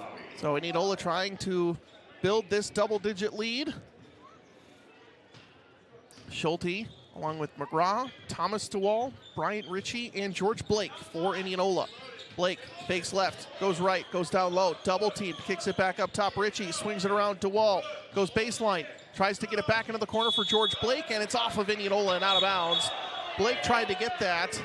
Tried to save it, just not able to. Would have been a great athletic save there, but he just couldn't do it. Out of bounds. 26-15, Indianola leads, 1:34 remaining in the first half. Slowly and surely, Indianola has built this double-digit lead. Pass down low into the hands of Cool. Now back out, swung around North. North dribbles right, and a reach-in foul is going to be called on Bryant Ritchie. His first, team second, with 1:24 remaining. Will be Oski ball. Reset shot clock with 1:24 remaining in the second quarter. Yeah, it's nice play. Ritchie got his hand in on that, and I think that was a good foul by him, stopping that. And now Oskaloosa has it with Tommy North out front with the basketball. North has it, trying to break down Thomas DeWall. His pass is stolen away by McGraw, who nearly saves it back in bounds, but steps on the sideline will remain with Oski. 25 on the shot clock, 1:13 on the second quarter clock, still 26-15. Yeah, I like the hustle by Indianola. They got almost a good save down here on this end last time by George Blake. This time going out of bounds with it. McGraw almost saving it, and they're really keeping they're getting their hands on the ball. Oskaloosa is not getting a clean shot at it. North has it. Volleyball line now to Knox, down low. Cool, defended by DeWall, ripped away by Schulte. Hayden Schulte forces another turnover. Dribbling right side, 55 seconds to go in the quarter. Ritchie dribbles around, goes right to the rim. His shot is too strong off the backboard. Here comes Steck. Oski running the break. Knox, deep two, catch and shoot. It's up, rims around, does not fall. And the rebound is up by Romas. His shot is up, no good, but a foul is going to be called with 41.4 seconds remaining. And it'll be free throws coming up for Oski and landed Romas, the 6'2 junior. Falls on Ritchie, his second. Romas, a 60% free throw shooter so far in the season. It's up, can't make it go. And Oski, 2 of 5 from the line as DeWall comes on, as well as Derek Wilmot for Thomas DeWall and Bryant Ritchie. So starters on the floor for Indianola for the remaining 41.4 seconds to go. Second free throw from Romas is in and out, no good, but a lane violation there, I believe. Lane violation is called on Oski, so no make anyway. No, a foul, excuse me, Rick. Oh, check it out. So that won't be a lane violation, it will be a miss. It was just a foul on Cool, his third. That is number 3 for him, and that's even a little bit worse than the officials are conferring. He raised his arm for a foul, but it was the 4th team foul on Oski, so no free throws. So I think they were just confirming what the call was. Making sure they had it right, and that's a good job by them. All right, Indianola potentially holding for the final shot. 5-second difference, shot clock and game clock. DeWall has it, hands it off, Blake. Backdoor McGraw straight to the rim, layup up and in, count the bucket and a foul. Let's do it. A raise the roof moment of the game. Easton McGraw finishes at the rim. Raise the roof, presented by All-American Exteriors. Serving Iowa since 1998 with roofing, sliding doors, windows and gutters, and 5-star service every time. Can't complete the three-point play is McGraw. And Indianola leads 28-15, shot clock off, Oski ball. North has it, double teamed, and nearly loses it, and over and back regardless as he touched the half-court line, so Indianola will get the last shot now. I think that benefits Oskaloosa. Schulte basically had the ball and no one in front of him. Yeah, definitely so. Indianola will take it out. DeWall will have it basically near the Oski bench, and Schulte will have it as he brings it across timeline. We're getting under 10 seconds to go here in the first half. Schulte, 10 seconds right now.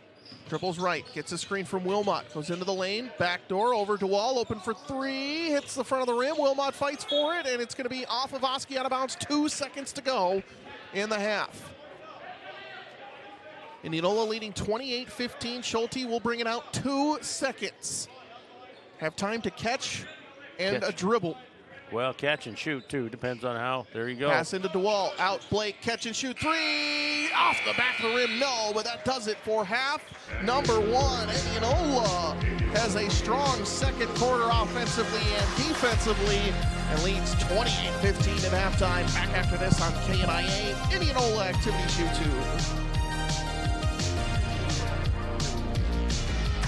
2. holiday season can be magical. It can also be expensive. If you're looking to spread a little cheer without racking up high-interest credit card debt, Community First Credit Union's Holiday Loan Special can help. Light up the holidays with our limited-time offer on an unsecured personal loan. Get a better rate than most credit cards with no collateral requirements. To apply, visit any C First location or go to c1stcu.com/holiday loan today. Loans are subject to credit approval, federally insured by the NCUA.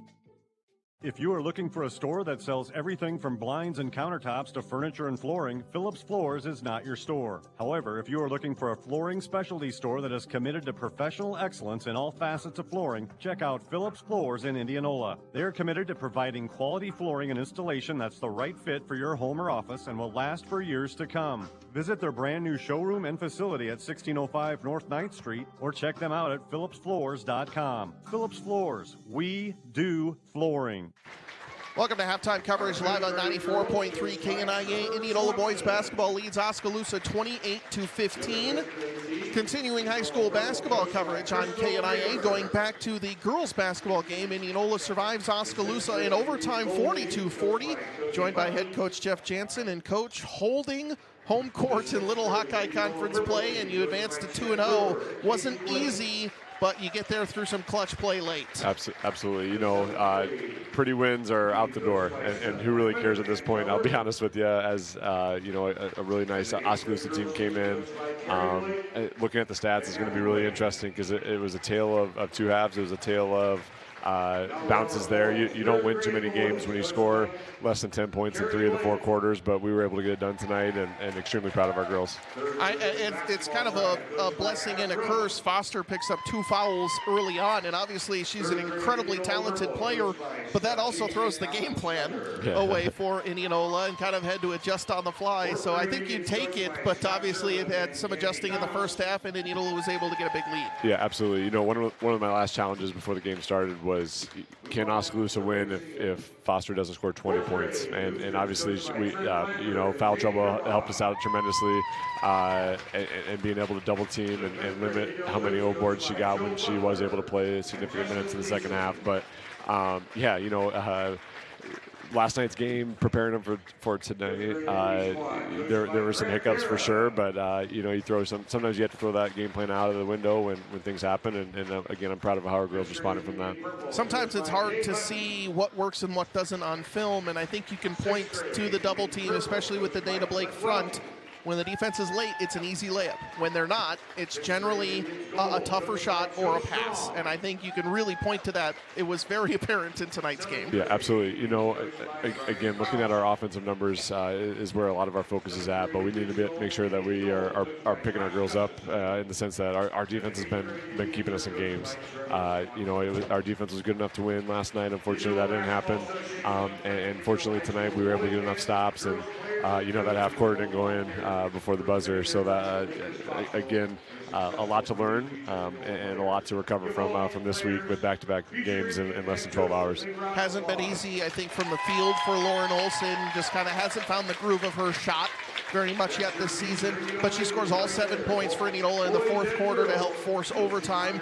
And then Dana Blake, the only 4 points in overtime, and in the lane against Foster, which is probably not the easiest place to score. Yeah, absolutely, it's not. And again, she's had a great high school career, deflecting so many shots and changing a lot of shots inside the lane. And so to have those two especially have great bounce back nights. You know, again, Lauren is still finding her rhythm.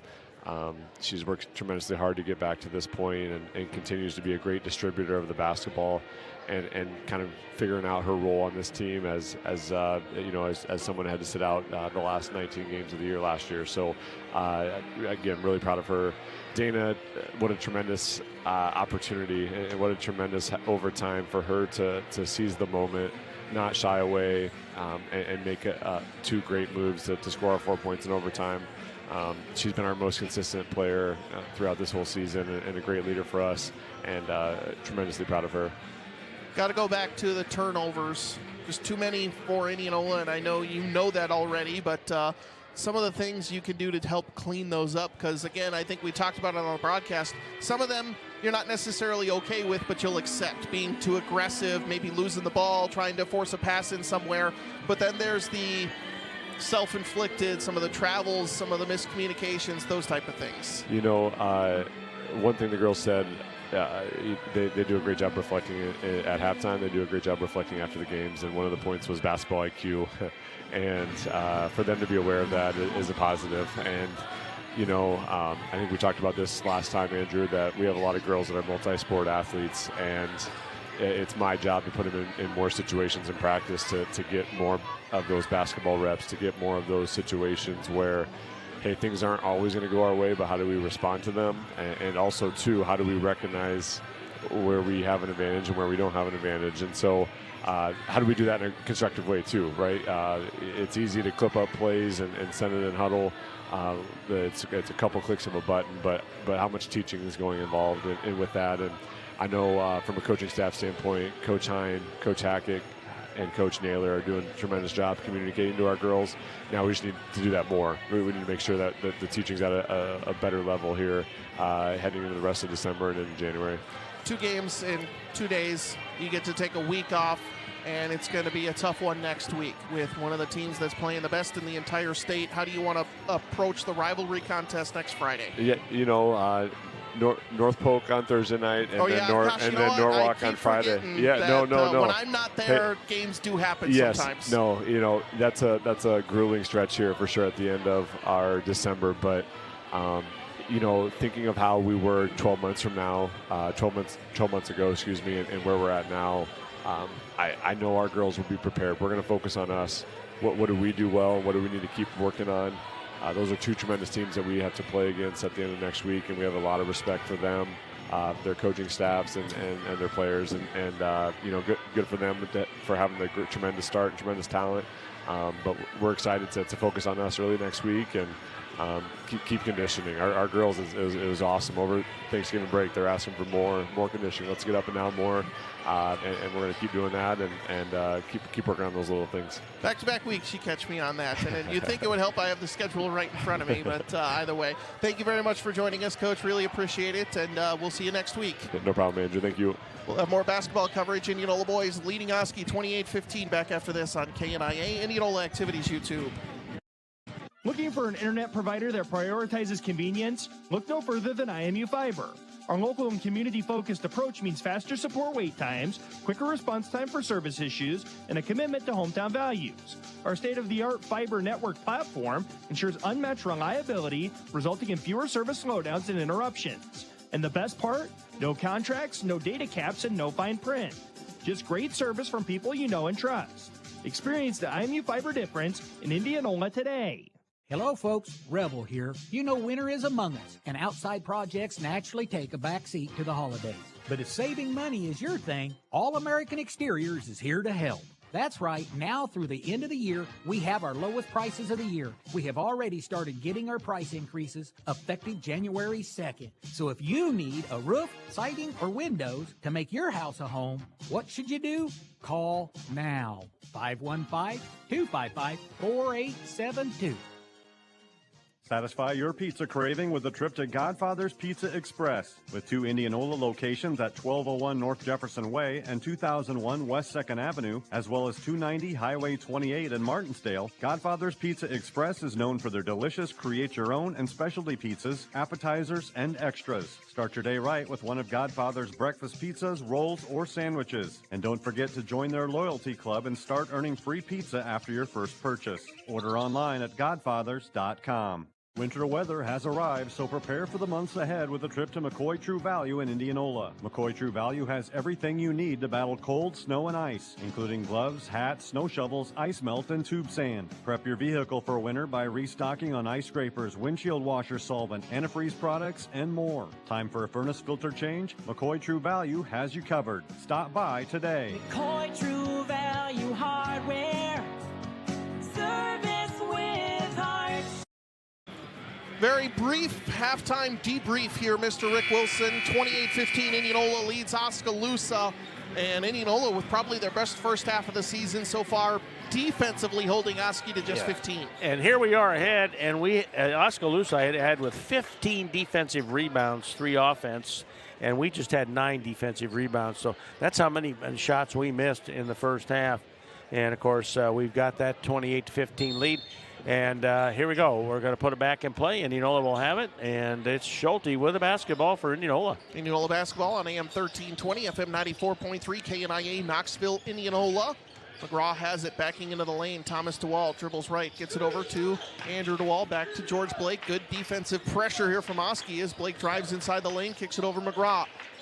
Dribbles right, back to Blake. 13 on the shot clock. Blake drives inside, sees part, misses the layup, however, and Oski grabs it. Indianola with finishing at the rim problems as Knox dribbles right side. Good move, pull-up jumper up and in. Yvonne Knox gets 2, and it's 28-17. Knox with his first 2 points. Yep, and McGraw has it, dribbles inside, goes into the lane, picks up his dribble, back out, Thomas DeWall, swings it around Schulte into the corner. Andrew DeWall up top, McGraw, catch and shoot 3, knocks it down, Easton McGraw. Up to 9 points, and Indianola leads by 14, 31-17. Yeah, we had George Blake leading Indianola in that first half with 9 and 8 with DeWall, and McGraw with 6. Now up top into the hands of Cool, over the top pass down low, Edwards, and a foul is going to be called on Easton McGraw. Looked like he got Edwards on the head a little bit with 6:45 remaining in the third quarter. Indianola leads by 14, 31-17. He got him before he could go up, and that's number 2 on Mr. McGraw. So that is going to be his second, team first. Oski will throw it in, tries to get it inside, but it's going to be stolen away by Thomas DeWall. DeWall goes right down the rim, or right down the lane, towards the rim, and will be fouled in the attempt by Knox. His first, team first. Oski was averaging 17 turnovers for each game. They had 12 in that first half. That was their 13th turnover there, and then now will take it out of bounds. Schulte gets it into McGraw. Back up top, Schulte swings it around. DeWall down low to Andrew DeWall. Banging around, left-handed floater is up, no good. Good rebound from Steck, and Oski gets the stop on the defensive side. McGraw's long arms running that top half of the zone. Over the top pass, nearly stolen away by George Blake, but now McGraw tips a pass, and Indianola forces another turnover. McGraw goes right to the rim, layup up and in. McGraw's got 5 in the third, and Indianola has their biggest lead of 16, and a McCoy True Value timeout called. You're listening to Indianola basketball on the Heinz Mechanical Radio Broadcast Network. He's Rick Wilson, I'm Andrew Swadner, and Indianola with 6:13 left to go in the third has blown it open. Yeah, Easton McGraw's in that zone, and as long as they've got it, he can find that way to the basket. He hit a 3, and this time he drives in for the 3 or for the 2. And he just playing really heads up. And, between him and George Blake, they're just kind of back and forth there. And we're seeing a lot of good scoring out of that from those 2. Over the top, that zone, Rick, those are dangerous passes for Oskaloosa to make. They're throwing it in the backcourt, but then as they get they get closer and closer to half court, those long arms of Easton McGraw are going to become more and more terrifying, and it's just going to be tough to keep up with if you're Oski. So they have to try and find a way to get the ball into the middle to avoid those long over-the-top passes. Well, I like it, too, when the bench gets up and they're all together when they get up and after that timeout that came out. Like half the bench was out to meet everybody at the middle of the floor when they were coming over. That's great camaraderie with this Indianola team. 6:08 to go. George Blake pass deflects off of Oskaloosa and out of bounds, or will be Oskaloosa ball. 6:07 to go in the third. You're not going to go over the top of George a lot there. That bounce pass might have got to his player, but good job by George Blake deflecting it out of bounds. Knox dribbles right side. Oski retains possession, goes right to the rim. Floaters up, no good. McGraw with the rebound. Indianola with numbers. McGraw quickly gets it up to Blake. Blake goes into the lane, into the corner. Schulte open for 3. Knocks it down. Schulte with the triple, and Indianola leads by 19, 36-17. Kind of a frustrating night last night for Schulte. I'm glad to see him coming out, controlling the basketball, and getting some points. Steck gets it into the corner for Knox. He answers for 3. Knox has 5 points all in the third quarter, and it's 36-19. Oski gets a big shot. Schulte has it, top of the key, sets up the Indianola offense, dribbles left, finds Blake, swings it around. Thomas DeWall, back to McGraw. Tries to dribble left, now sets up to Schulte into the corner. Sets a screen, Schulte finds DeWall in the lane, layup up and in. That's Great a pass. Excellent, excellent. That's an assist for Schulte right there. Boy, he just nailed that right to DeWall. Knox dribbles into the corner for Cool. Three-pointer rims around, does not fall. Knox finds the rebound. He's going to hit the deck, however, and out of bounds will be Indianola ball. And Knox just looked like he was trying to spin out of it and never really had any contact and lost the ball. Yeah, Unfortunate there for Oski. Yeah, he came down with a nice rebound. But just as he came down, he just couldn't quite control it and went down to the floor and then lost the ball out of bounds. 4:55 to go in the third. Indianola leads 38-19. Andrew DeWall with 2, Schulte with 3, McGraw with 5. Third quarter scoring. Over the top, McGraw. Right side, Thomas DeWall. Back to McGraw. Catch and shoot 3 is up. Catch and shoot 3 is down. McGraw, 8 third quarter points. And Indianola leads 41-19.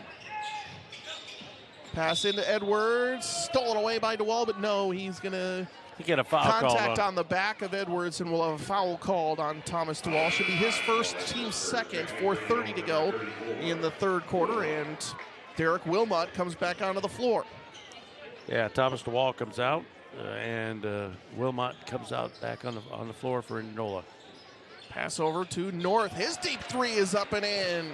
Tommy North, his first points since the first quarter. And Oski keeping in it with some good long-range shooting. DeWall dribbles left side. Indianola leads 41-23 to McGraw. Back to DeWall, now to George Blake. Shot fake, goes into the lane. Tries it up and under, floater. Too strong off the back of the rim. Rebound for Ethan Steck. 4:04 to go in the third. Oski ball. Indianola leads by 18. Pass inside Edwards off his hands and out of bounds.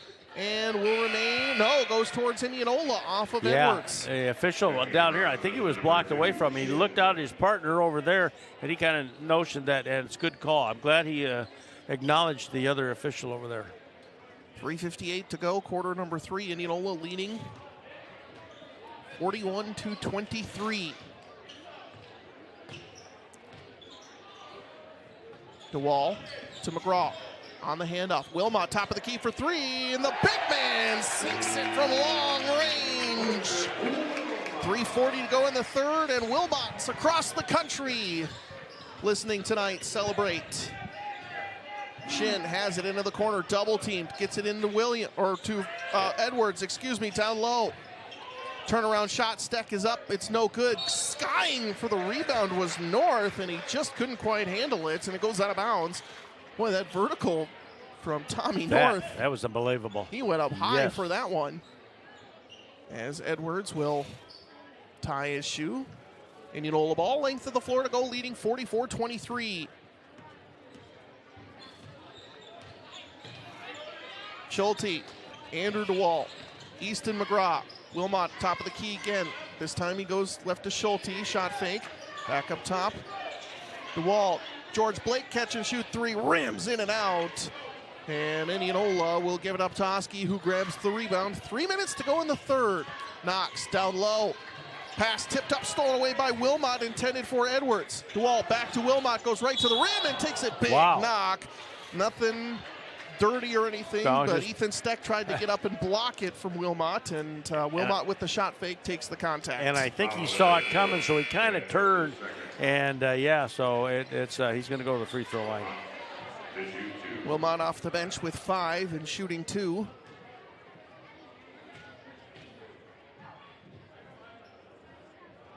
And the first one rims in and out. And 5 out of 10 in the first half. Man, missing that one there was Wilmot.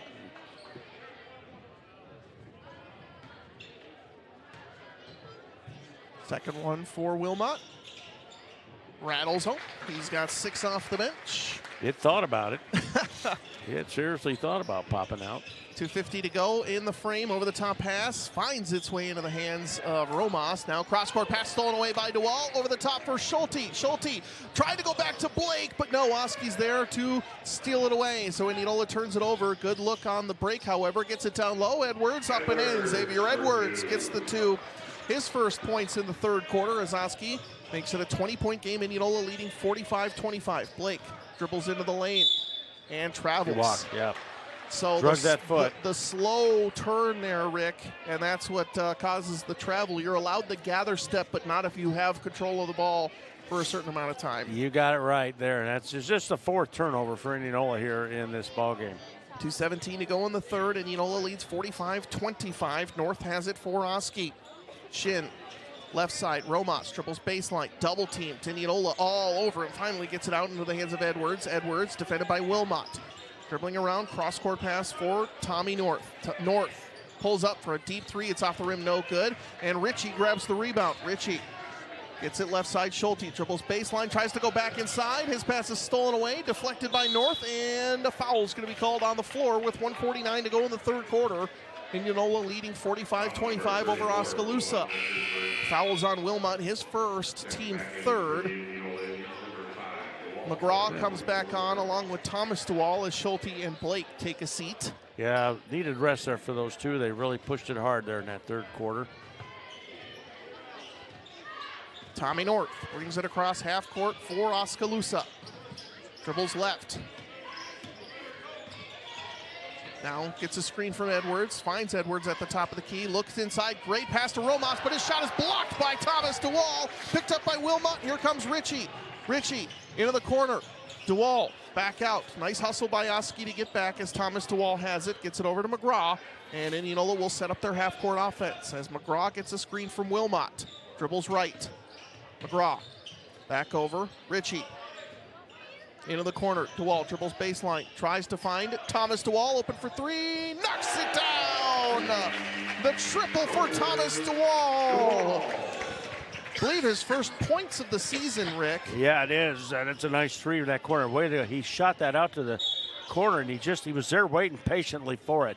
Yeah, I believe it is his first points. 53.6 seconds to go in the third. Indianola commits a foul on the floor. That is on Ritchie, his third. And on for Oski, Indianola, Jacob Graham comes on for Andrew DeWall. Graham getting his first playing time of the night. You got Knox and see who came back in. I think Cool came back in for Oski. Yep. Oski ball underneath. Romas will pass, and a foul is going to be called, I think. That's going to be on Graham. So his first, and that will lead to free throws for Oskaloosa. Well, that gets you in the book.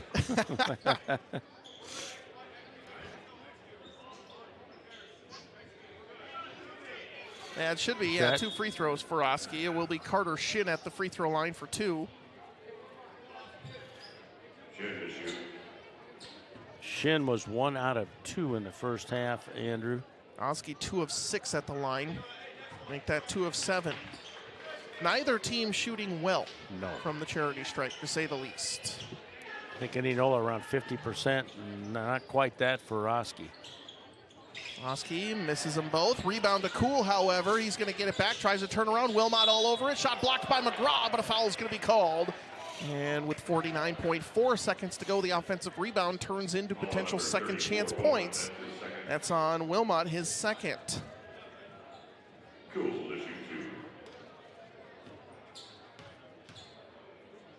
And Grady Cool, his first opportunities tonight at the free throw line. Hits the first. He has 6 points, 5 of those coming in the first half. 49.4 seconds to go in the third.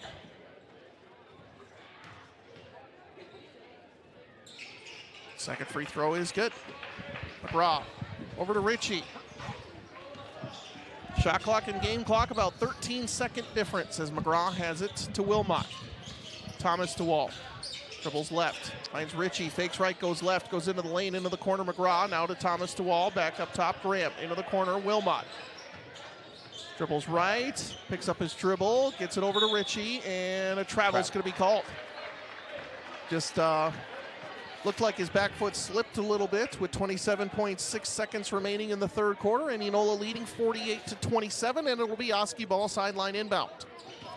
Just a 6th turnover for the Indians here in the ball game, and I'll update us at the end of the quarter on the turnovers for Oski.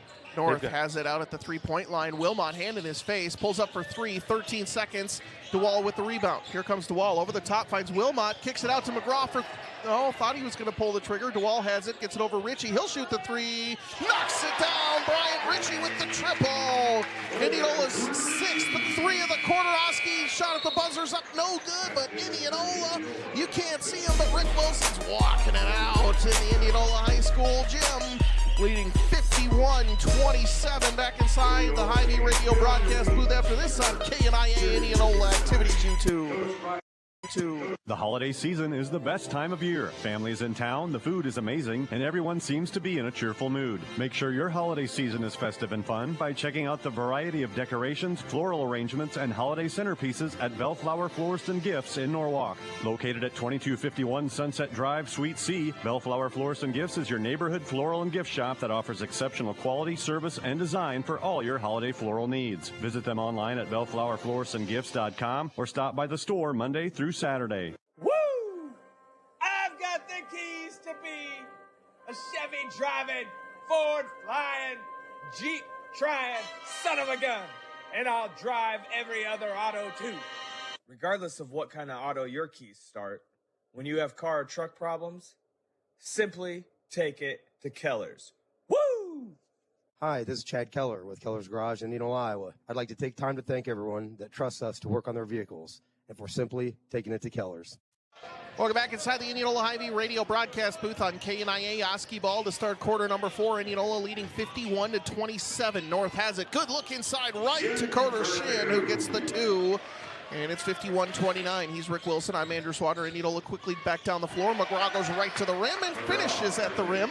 And in the first 20 seconds of the fourth, the teams trade layups. Yeah, I go back and forth there. That's good to see Indianola come back. They got, basically, I think they got the starters on the floor start the fourth quarter.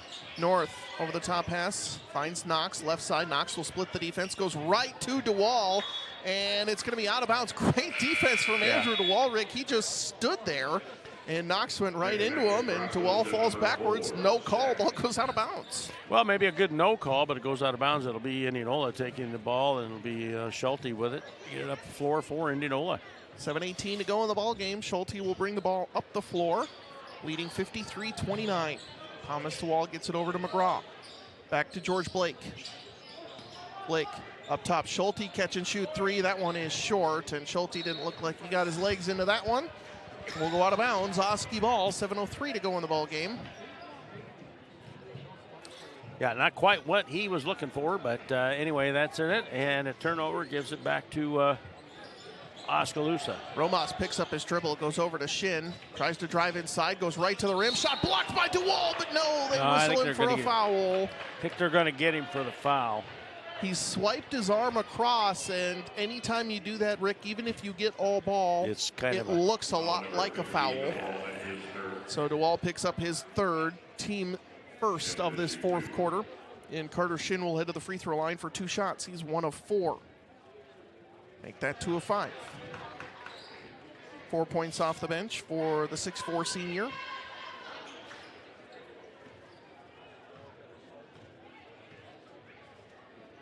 Second one is good. So 2 for 2 on that trip. DeWall gets it into Schulte. Clock runs at 6:50 to go in the ball game. Indianola leading 53-31. Schulte, Thomas DeWall, McGraw, right side. Hands it off. George Blake, defended by Steck. Cross-court pass. Andrew DeWall. Back to Thomas. Now Schulte, right wing. Indianola being very patient. 15 on the shot clock. Schulte goes back out to Easton McGraw. This is good offense. They kind of wind that shot clock down. They don't need to hurry with it, but take a good shot as the shot clock gets to 5. McGraw to Thomas DeWall into the corner. Schulte, shot clock at 1, has to just get it up, and that'll be a shot clock violation. Indianola very patient, but maybe too patient at the very end. Yeah, and Schulte just had to kind of throw it up. Hopefully it would hit the rim or something. Yeah, Schulte, the unfortunate recipient of a missed shot in the scorebook, but 6:15 to go in the ball game.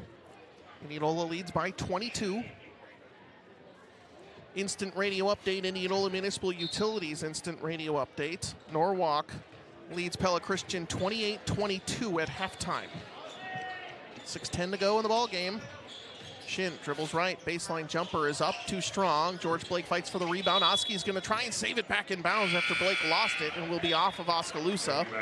And Indianola ball as North comes back on. Good hustle that time by the Oski player, but if he just would have let it go, it would have been the Oski ball underneath their basket. Tried to save it, but was out of bounds with it, and Indianola will have it. McGraw will bring the ball up the floor. A quiet start to the fourth. McGraw has it, gets it over to Andrew DeWall. Now to George Blake. Backdoor McGraw straight to the hoop. Slams it home. Got it. Let's raise the roof one more time. Blake to McGraw. Backdoor for the slam. You bet, baby. 55-31. Indianola leads Oskaloosa. Shin has it, goes back down into the hands of Grady Cool. Defended by DeWall. Tries a step-back jumper, hits. What a move from the 6'4" senior, Grady Cool. Not sure he didn't shuffle his feet, but anyway, he gets the basket.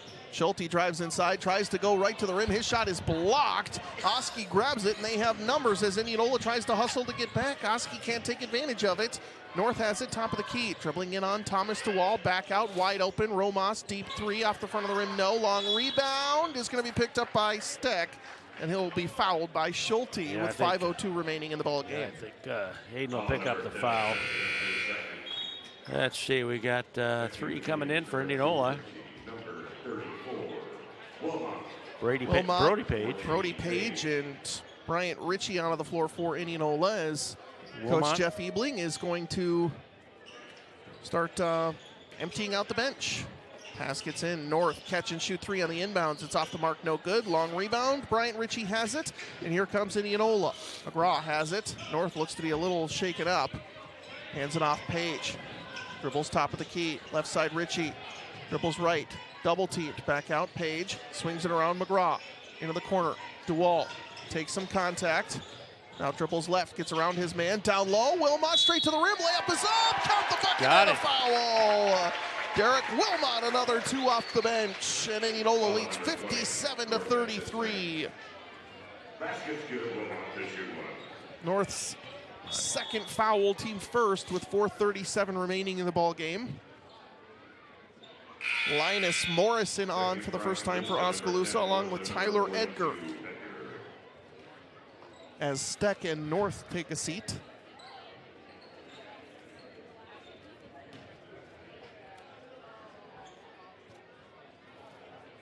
I don't know if Ebening's going to call a timeout, or he's just kind of sitting there talking with the referee. Well, I think the issue was the referee said 2 shots to Derek Wilmot, and he had to clarify that there was just 1. So that's why the hesitation, but Wilmot makes the free throw. He's 2 of 3 at the line. He's up to 9 points off the bench. Oski has the ball, 4:25 to go in the ball game. Shin to Cool. Cool, defended by DeWall. Hands it off, Morrison into the corner. Romas trying to create space into the lane, goes right to the rim, has his shot blocked by Wilmot, not out of bounds. Yeah, stays with Oski. 4:11 to go, shot clock at 10. As we see Jacob Graham back onto the floor, and Andrew DeWall takes a seat. DeWall with, as he sets down with not quite at the 4-minute mark with pass quickly gets it into Carter Shin off the out of bounds play, and he'll be fouled and head to the free throw line for 2 shots. Fouls on Brody Page, his first, team third. So Indianola just 1 more foul to give here in the 4th. Shin at the free throw line again. He's made 3 in a row after a 1-for-4 start. 5 points here in the 4th, 6 overall. Indianola leads 58-34, make that 58-35. Yep, 4 in a row. 4 in a row. Page brings the ball down the floor for Indianola. Tries a crossover and will be fouled by Landon Romas. His first, team second, with 4:04 remaining. Romas tried to pick his pocket, but just couldn't quite get it done. Tyler Santee on the floor for Easton McGraw as McGraw sits. So Ritchie, Wilmot, Santee, Graham, and Page on the floor for Indianola. Santee into the corner for Graham. Finds Ritchie, catch and shoot three is up. Too strong, long rebound picked up by Shin. Indianola leading 58-35 under 4 minutes to go. Shin with the ball, top of the key. Gets it right side, Romas. Tries to break down Page, and Page will commit the foul. Too much contact side to side, and that is Indianola's last foul to give with 3:43 left to go in the ball game. Page picks up his second. And it'll be Oski ball underneath. Pass down low, good pass down to Shin. Well defended by Ritchie, however, they get it out to Cool. Goes into the lane, turnaround jumper is up off the front of the rim. No, Wilmot with the rebound, gets it over to Ritchie. And a little drama as he nearly lost it, but brings the ball across half court, and Indianola will set up their offense. Wilmot, top of the key, he'll take another open three, knocks it down. When it's your night, and it's Derek Wilmot's night. 14 off the bench. Oski misses the shot. Wilmot with a rebound. Finds Ritchie out in the open floor. Euro step straight to the rim. It's up no good. Wilmot rebound, runs the floor. Got it. It is rewarded. Derek Wilmot off the bench. 14 points. Romas drives right to the rim. He's going to put a shot up. It's up no good.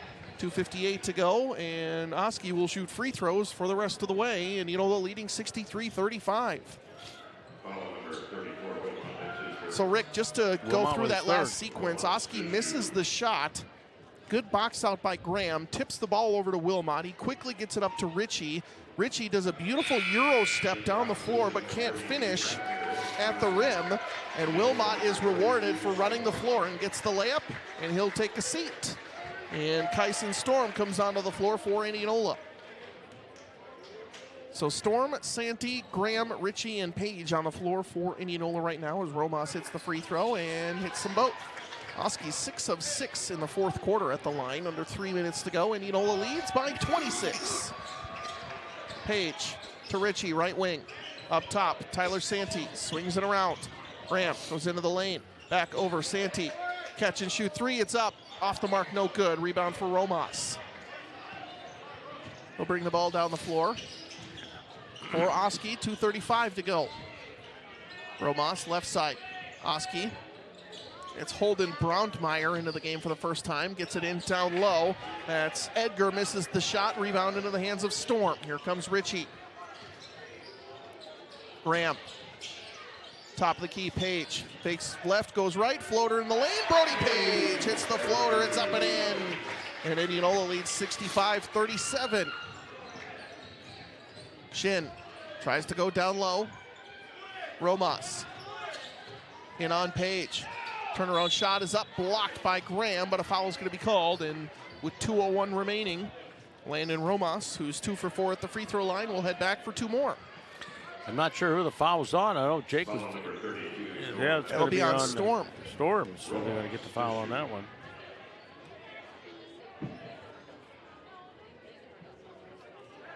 Romas makes his third in a row. Oski continues to not miss. Checking in, Trevor Knupp for Indianola as Ritchie takes a seat. So Trevor Knupp, the senior, gets onto the floor. Second free throw is good. Oski 8 of 8 from the line in the fourth quarter. Indianola leads 65-39. Under 2 minutes to go. Brody Page out near half court. Looking for a screen from Storm.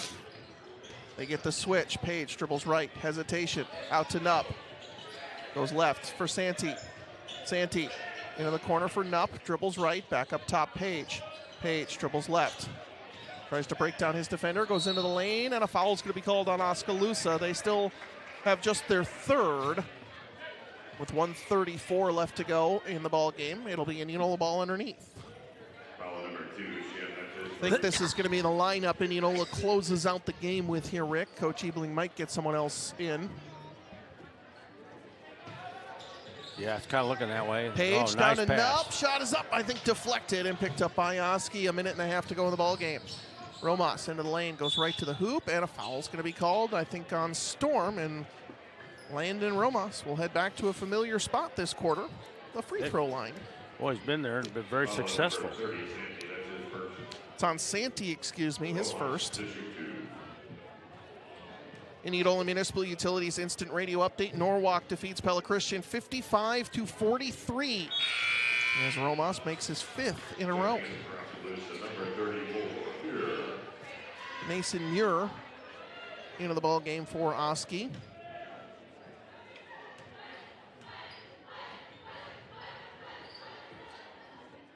Second free throw from Romas is good. 6 points, all from the free throw line, all in the fourth quarter for Landon Romas as he takes a seat. And Will Coxon onto the floor. Brody Page gets it over to Santee, left wing. 1:20 to go in the ball game. Nupp, catch and shoot 3, off the mark, rattles around, does not fall. Into the hands of Edgar. Tyler Edgar bringing the ball down the floor. Good defense from Brody Page. Edgar goes right to the rim. Floaters up and in. And the 6'3 sophomore gets 2 for Oski. Indianola's lead is 65-43. A minute to go. Brody Page, pull-up jumper at the elbow. It's up no good. Rebound to Holden Braunmeyer. And he'll bring the ball up the floor. Picks up his dribble and gets it over to Edgar. Edgar dribbles left into the corner. Braunmeyer for 3. It's off the mark, no good. Graham with the rebound. Gets it over to Page. 40 seconds to go. 7-second difference. Shot clock and game clock. Graham, right side. Santee. Santee holds on. Now into the corner for Graham. Gets a screen. Looks for Storm. And miscommunication throws it out of bounds. And Indianola turns it over. And the shot clock will be off with 26.4 seconds to go as we see Wesley Naylor and Jackson Faust onto the floor for the Indians as Graham and Santee take a seat.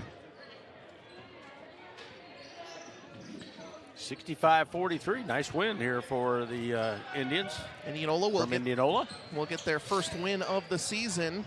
You see how I said Indians one time, Rick, at the start of the broadcast, and I held off the entire rest of the time. That's as great. The pass is deflected away. Brody Page tried to get it up to Kyson Storm. I think Page was throwing it up to him for I don't know. Yeah. I think he was going up for an alley-oop, and the ball is out of bounds, and it will be a foul on Oskaloosa with 9.6 seconds remaining. I didn't see a lot of contact there, but I think it'll be Brody Page at the free throw line. I'll have to double check, but yeah, that was. I think he thought Storm was right behind him, and Brody Page. I agree with you. I'll give him credit for the miss at the very least. And Storm at the free throw line misses the first of 2. Kyson Storm looking for his first varsity points of the season, and has a chance here on free throw number 2. Second free throw from Storm is good. Indianola had 66-43, 9.6 seconds remaining. Dribbling right side straight to the hoop. Layup is up and in for Mason Muir. Indianola can hold for the final second, and that will do it. Indianola picks up their first win of the season with a 66-45 victory over Oskaloosa. Post-game coverage coming up after this on 94.3 KNIA Indianola Activities YouTube. You've changed thousands of diapers, cut off hundreds of crusts, played hours of peekaboo and duck duck goose, because you do anything for your kids. That's why it's so important to protect them with life insurance from State Farm. State Farm agent Chad Keel will help make it easy and affordable to help you protect your family no matter what the future holds. Because for the people you do anything for, life insurance could mean everything. Call State Farm agent Chad Keel in Indianola today. Let's talk comfort. Are you comfortable in your life, your family, your career? Most people are. Are you comfortable in your home? Does your home comfort system do what it's supposed to do when it's supposed to do it? Heinz Mechanical is your premier Lennox home and commercial comfort experts. You've seen their big white and red trucks in your area. When you see a Heinz Mechanical truck, you know it means trust, reliability, and comfort in your home. They sell only the best and service all brands. Call 515-337-2074. Heinz Mechanical, service done right. Have you heard the news? No, what is it? People's Bank is giving out more than $1 million in rewards to people with Kasasa checking. Wait, say that again? People's Bank is giving out more than $1 million in rewards to people with Kasasa checking accounts. Usually you put your money in a checking account. You don't get money back. Not if you're a People's Bank Oskaloosa checking account holder. When you have a People's Bank Oskaloosa checking account, you can earn cash rewards for doing simple things like getting e-statements, using online banking, and swiping your debit card. Wow, People's Bank really does reward its customers. Yeah, to the tune of $1 million. How do I start earning rewards? It's easy. Open an account online at mybankpsb.com or stop into any People's Bank location to open an account and start getting rewarded today. I'm already starting to think about what I can buy with my rewards. Dream big thanks to the rewards checking from People's Bank. Service you expect from people you trust. People's Bank. People's Bank, member FDIC.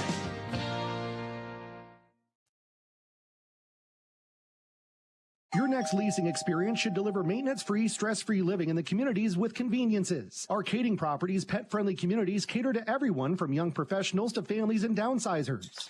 Our leasable townhomes offer a private front door and attached garage conveniently located near your workplace. It's the perfect blend of comfort and convenience.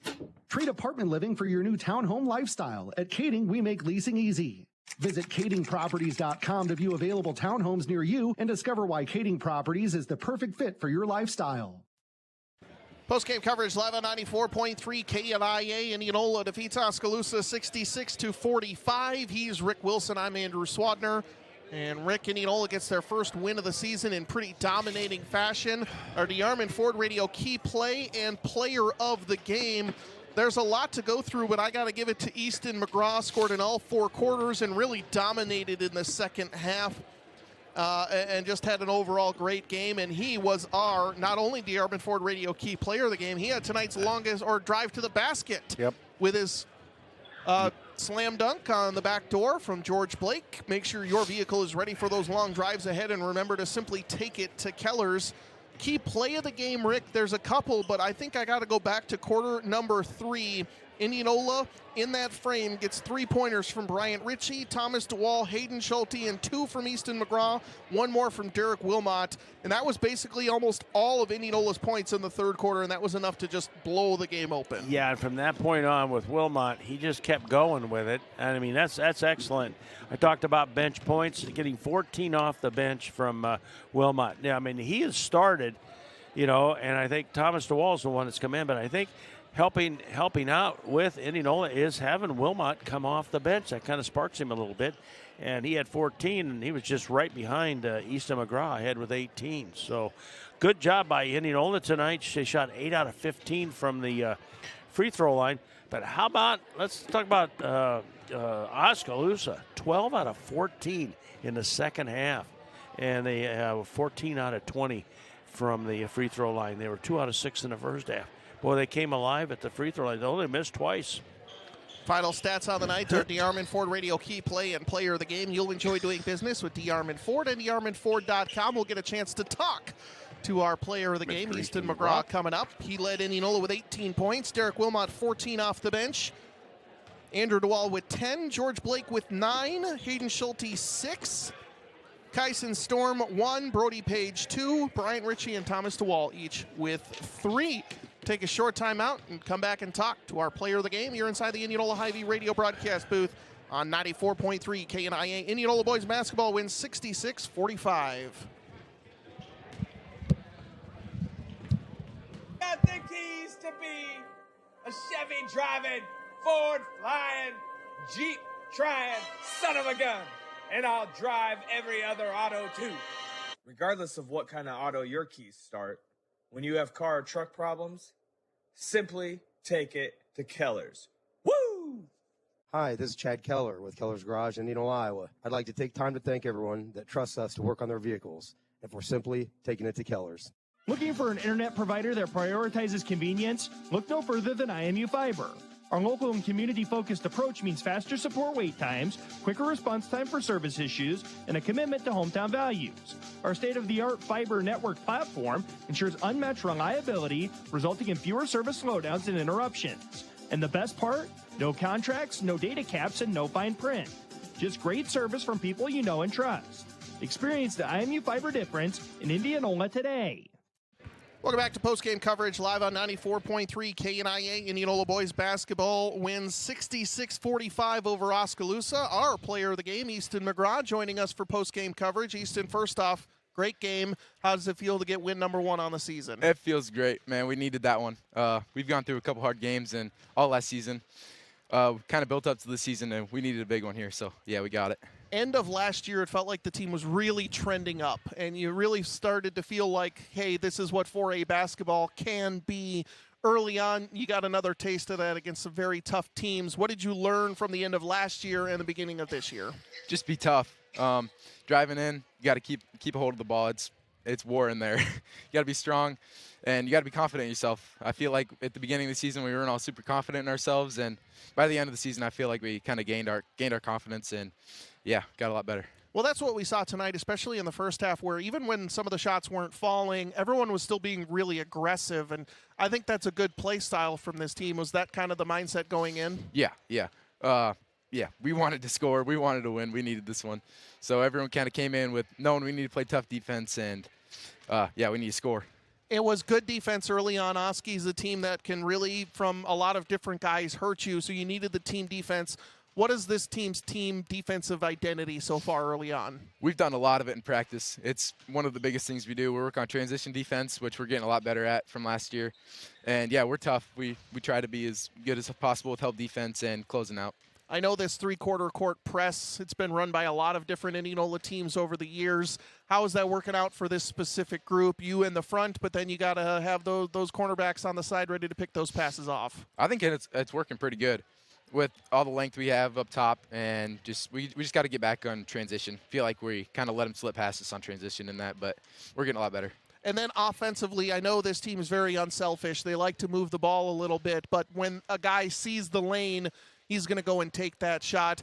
Is that just trust in each other? Like, hey, if a guy's taking 5-6 shots, maybe even sometimes in a row, that's just working for him? Yeah, 100%. We all, us 4 freshmen that are starting, we've played with each other since we were in, I don't even know, first grade maybe. And we all trust each other enough to know we're going to take good shots and try to score, yeah. All right, win number 1 of the season. Yes, you take a little bit off. How do you want to approach this next week for the rivalry game? It's 8 week. We got to bring it in practice, bring it all week, and we're going to go get a dub on Friday. All right, thank you very much for joining us. Really appreciate it. Again, Easton McGraw and Indianola boys basketball back after this on KNIA. Boys win 66-45, complete the sweep over Oski. Hello, this is Superintendent Tara Paul, and I am honored to share the exciting vision of our Indianola Community School District. Here, our mission is simple. We are committed to excellence, preparing students for their future through quality staff and a strong community. Our district offers a wide range of opportunities designed to engage and inspire, from our outstanding athletic programs to a diverse selection of extraordinary extracurricular activities. Whether your child is passionate about sports, arts, music, drama, or academic clubs, there is a place for them here. Cold weather is coming, and extreme cold weather puts an enormous strain on your home heating system. Hines Mechanical is currently servicing many homes in the Marion and Warren County areas to make sure home heating systems are ready for the extreme Iowa winter weather. Don't be left out in the cold or living in a cold house. A simple call to Hines Mechanical, and they'll have one of their big white and red trucks to you in no time. Make sure your home heating system is ready for everything. Old men winter dishes out. Call 515-337-2074. Hines Mechanical, service done right. One final time, post-game coverage live on 94.3 KNIA Indianola Activities YouTube, joined by head boys basketball coach Jeff Ebeling for continuing high school basketball coverage. And coach, it took until 2024 to get win number 1 last year, and you get one before the break this year, and that feels a lot better and just shows the growth of this team. It does. It feels good. Last year it was difficult. I think it took us 12 games to finally get to that first win. And, these guys, they've worked extremely hard, especially on the defensive end, learning, Coach Tim Baker's new system. And, we saw some really good showings of that tonight. And, we're getting there. It's just work in progress. But I really was impressed the way we came out and really executed, especially some half-court sets. In offense, we just seemed to share the ball a little bit better today. And that's growth for us, and we just got to continue to grow. Well, I didn't want to bring it up with Easton because it's a coach's question, but last night didn't go great. And, it was on the road against an Ames team that has dreams of Wells Fargo Arena, and it took Indianola a little bit to get into that game, I think, a little bit. And then how did you like the response to tonight? Well, yeah, I mean, it was a tough night last night. It was a tough night shooting the basketball. We just didn't shoot very well, and that puts a lot of strain on any player. If it's hard to score and you're trying to play defense, one end does affect the other and vice versa. So, I'm glad the way they came out today. We met after school, went through a little film, and just tried to learn from our mistakes. I mean, it's hard when it's back-to-back to really dive into a lot of things. So just a couple things I wanted to see tonight, and I'll look back at the film and see if we met those goals. But like I said, other than free throws, I thought we did an excellent job. I know we need to shoot quite a few more free throws here, but I thought we took some really good shots.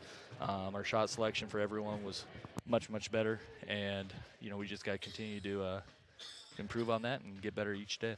We're starting to see the chemistry with the guys on the court as well, and I think whether that is in kind of those set pieces in half court or just knowing where guys are, it's the baseline drives and the pass, maybe not to the corner, but to the guy cutting to the rim. It's the back doors, those type of things that maybe we didn't see last year. Yeah, I'm proud that they finally figured out what a 45 cut is. There's a couple of times, and we're starting to look for it more, and that's, again, the more you play, the more you kind of understand. And, tonight we were able to execute, and now, we're going to continue to work on that, continue to work on our shots and try to get as many shots as we can as well, because I know some guys probably feel like they might be struggling a little bit. Well, we got to, work on that skill as well. So, but we're happy with, the win tonight, and, they get the weekend to kind of help out with the Chris Street tournament tomorrow. We have a lot of guys helping out with that, which is always a great thing. And, then they can have Sunday off and kind of, relax before, we got a big game next Friday. There's a team, the school up north there that will come down, and, there's no love lost between the two. They're a really good program. They're going to come in here. They're going to be ready to go, and we got to match their energy, and I know our guys will be ready to go next Friday. What I liked tonight the most, I think, was the confidence. And you mentioned some of the guys not shooting well, but guys off the bench. Derek Wilmot, a couple threes off the bench. We know Bryant Ritchie's a sharpshooter off the bench, but Thomas DeWall gets a three. Hayden Schulte gets a couple threes. Despite having some struggles shooting from long range, no one felt gun-shy a little bit tonight. Well, I mean, the way we shot last night, there's no reason to be gun shy. I mean, we gotta figure that part out. And I thought we did tonight. I thought we caught in rhythm more. Our feet were set. The releases were good. And I thought Derek Wilmot really came in and gave us a spark off the bench on both ends. He played extremely hard, finished around the rim a couple times there through contact, and we're starting to see that growth. Coming back with him a little bit. So, it's just. We got to continue to get better, and this is great, but that's not going to make our rest of our season. We got to enjoy it for this weekend. When Monday comes, we got to be locked back in, have 4 days of really good practice, and then go out on next Friday night and see what we can do.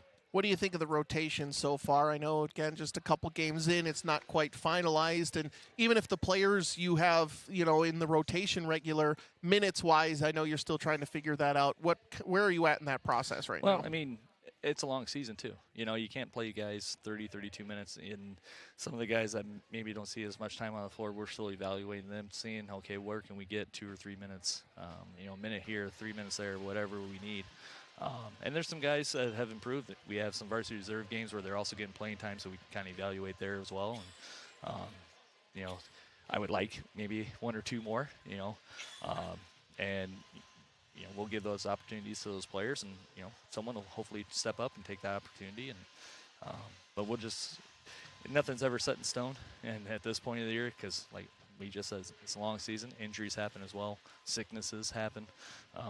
So we just got to make sure we prepare everyone the best we can, and then when your number's called, step up and see what help us out the best you can. Last question before we let you go, Coach. Mental-wise for this team, how big is this win? Just going out there and seeing that the hard work can go out and get it done, especially on a Friday night on the home court in conference play. Well, it feels good. I mean, not just the players, even coaches. Like we're all in this together, and there's a lot of hours by the players, by the coaches, and the managers that are constantly here.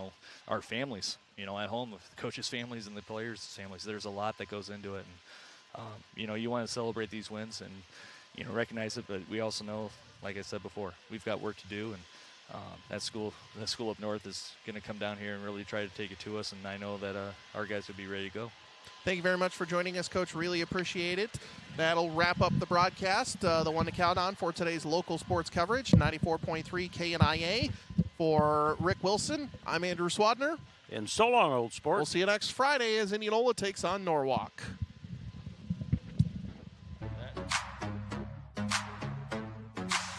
Thanks for tuning into this exclusive presentation of live South Central Iowa high school basketball coverage on KNIA and KRLS, streaming at KNIAKRLS.com and on the free KNIA KRLS app. Check out the full broadcast and stream schedule for our area high school basketball teams at KNIAKRLS.com by clicking on the live radio sports guide under sports. Thanks again for tuning in, the one to count on for today's local sports coverage, KNIA and KRLS.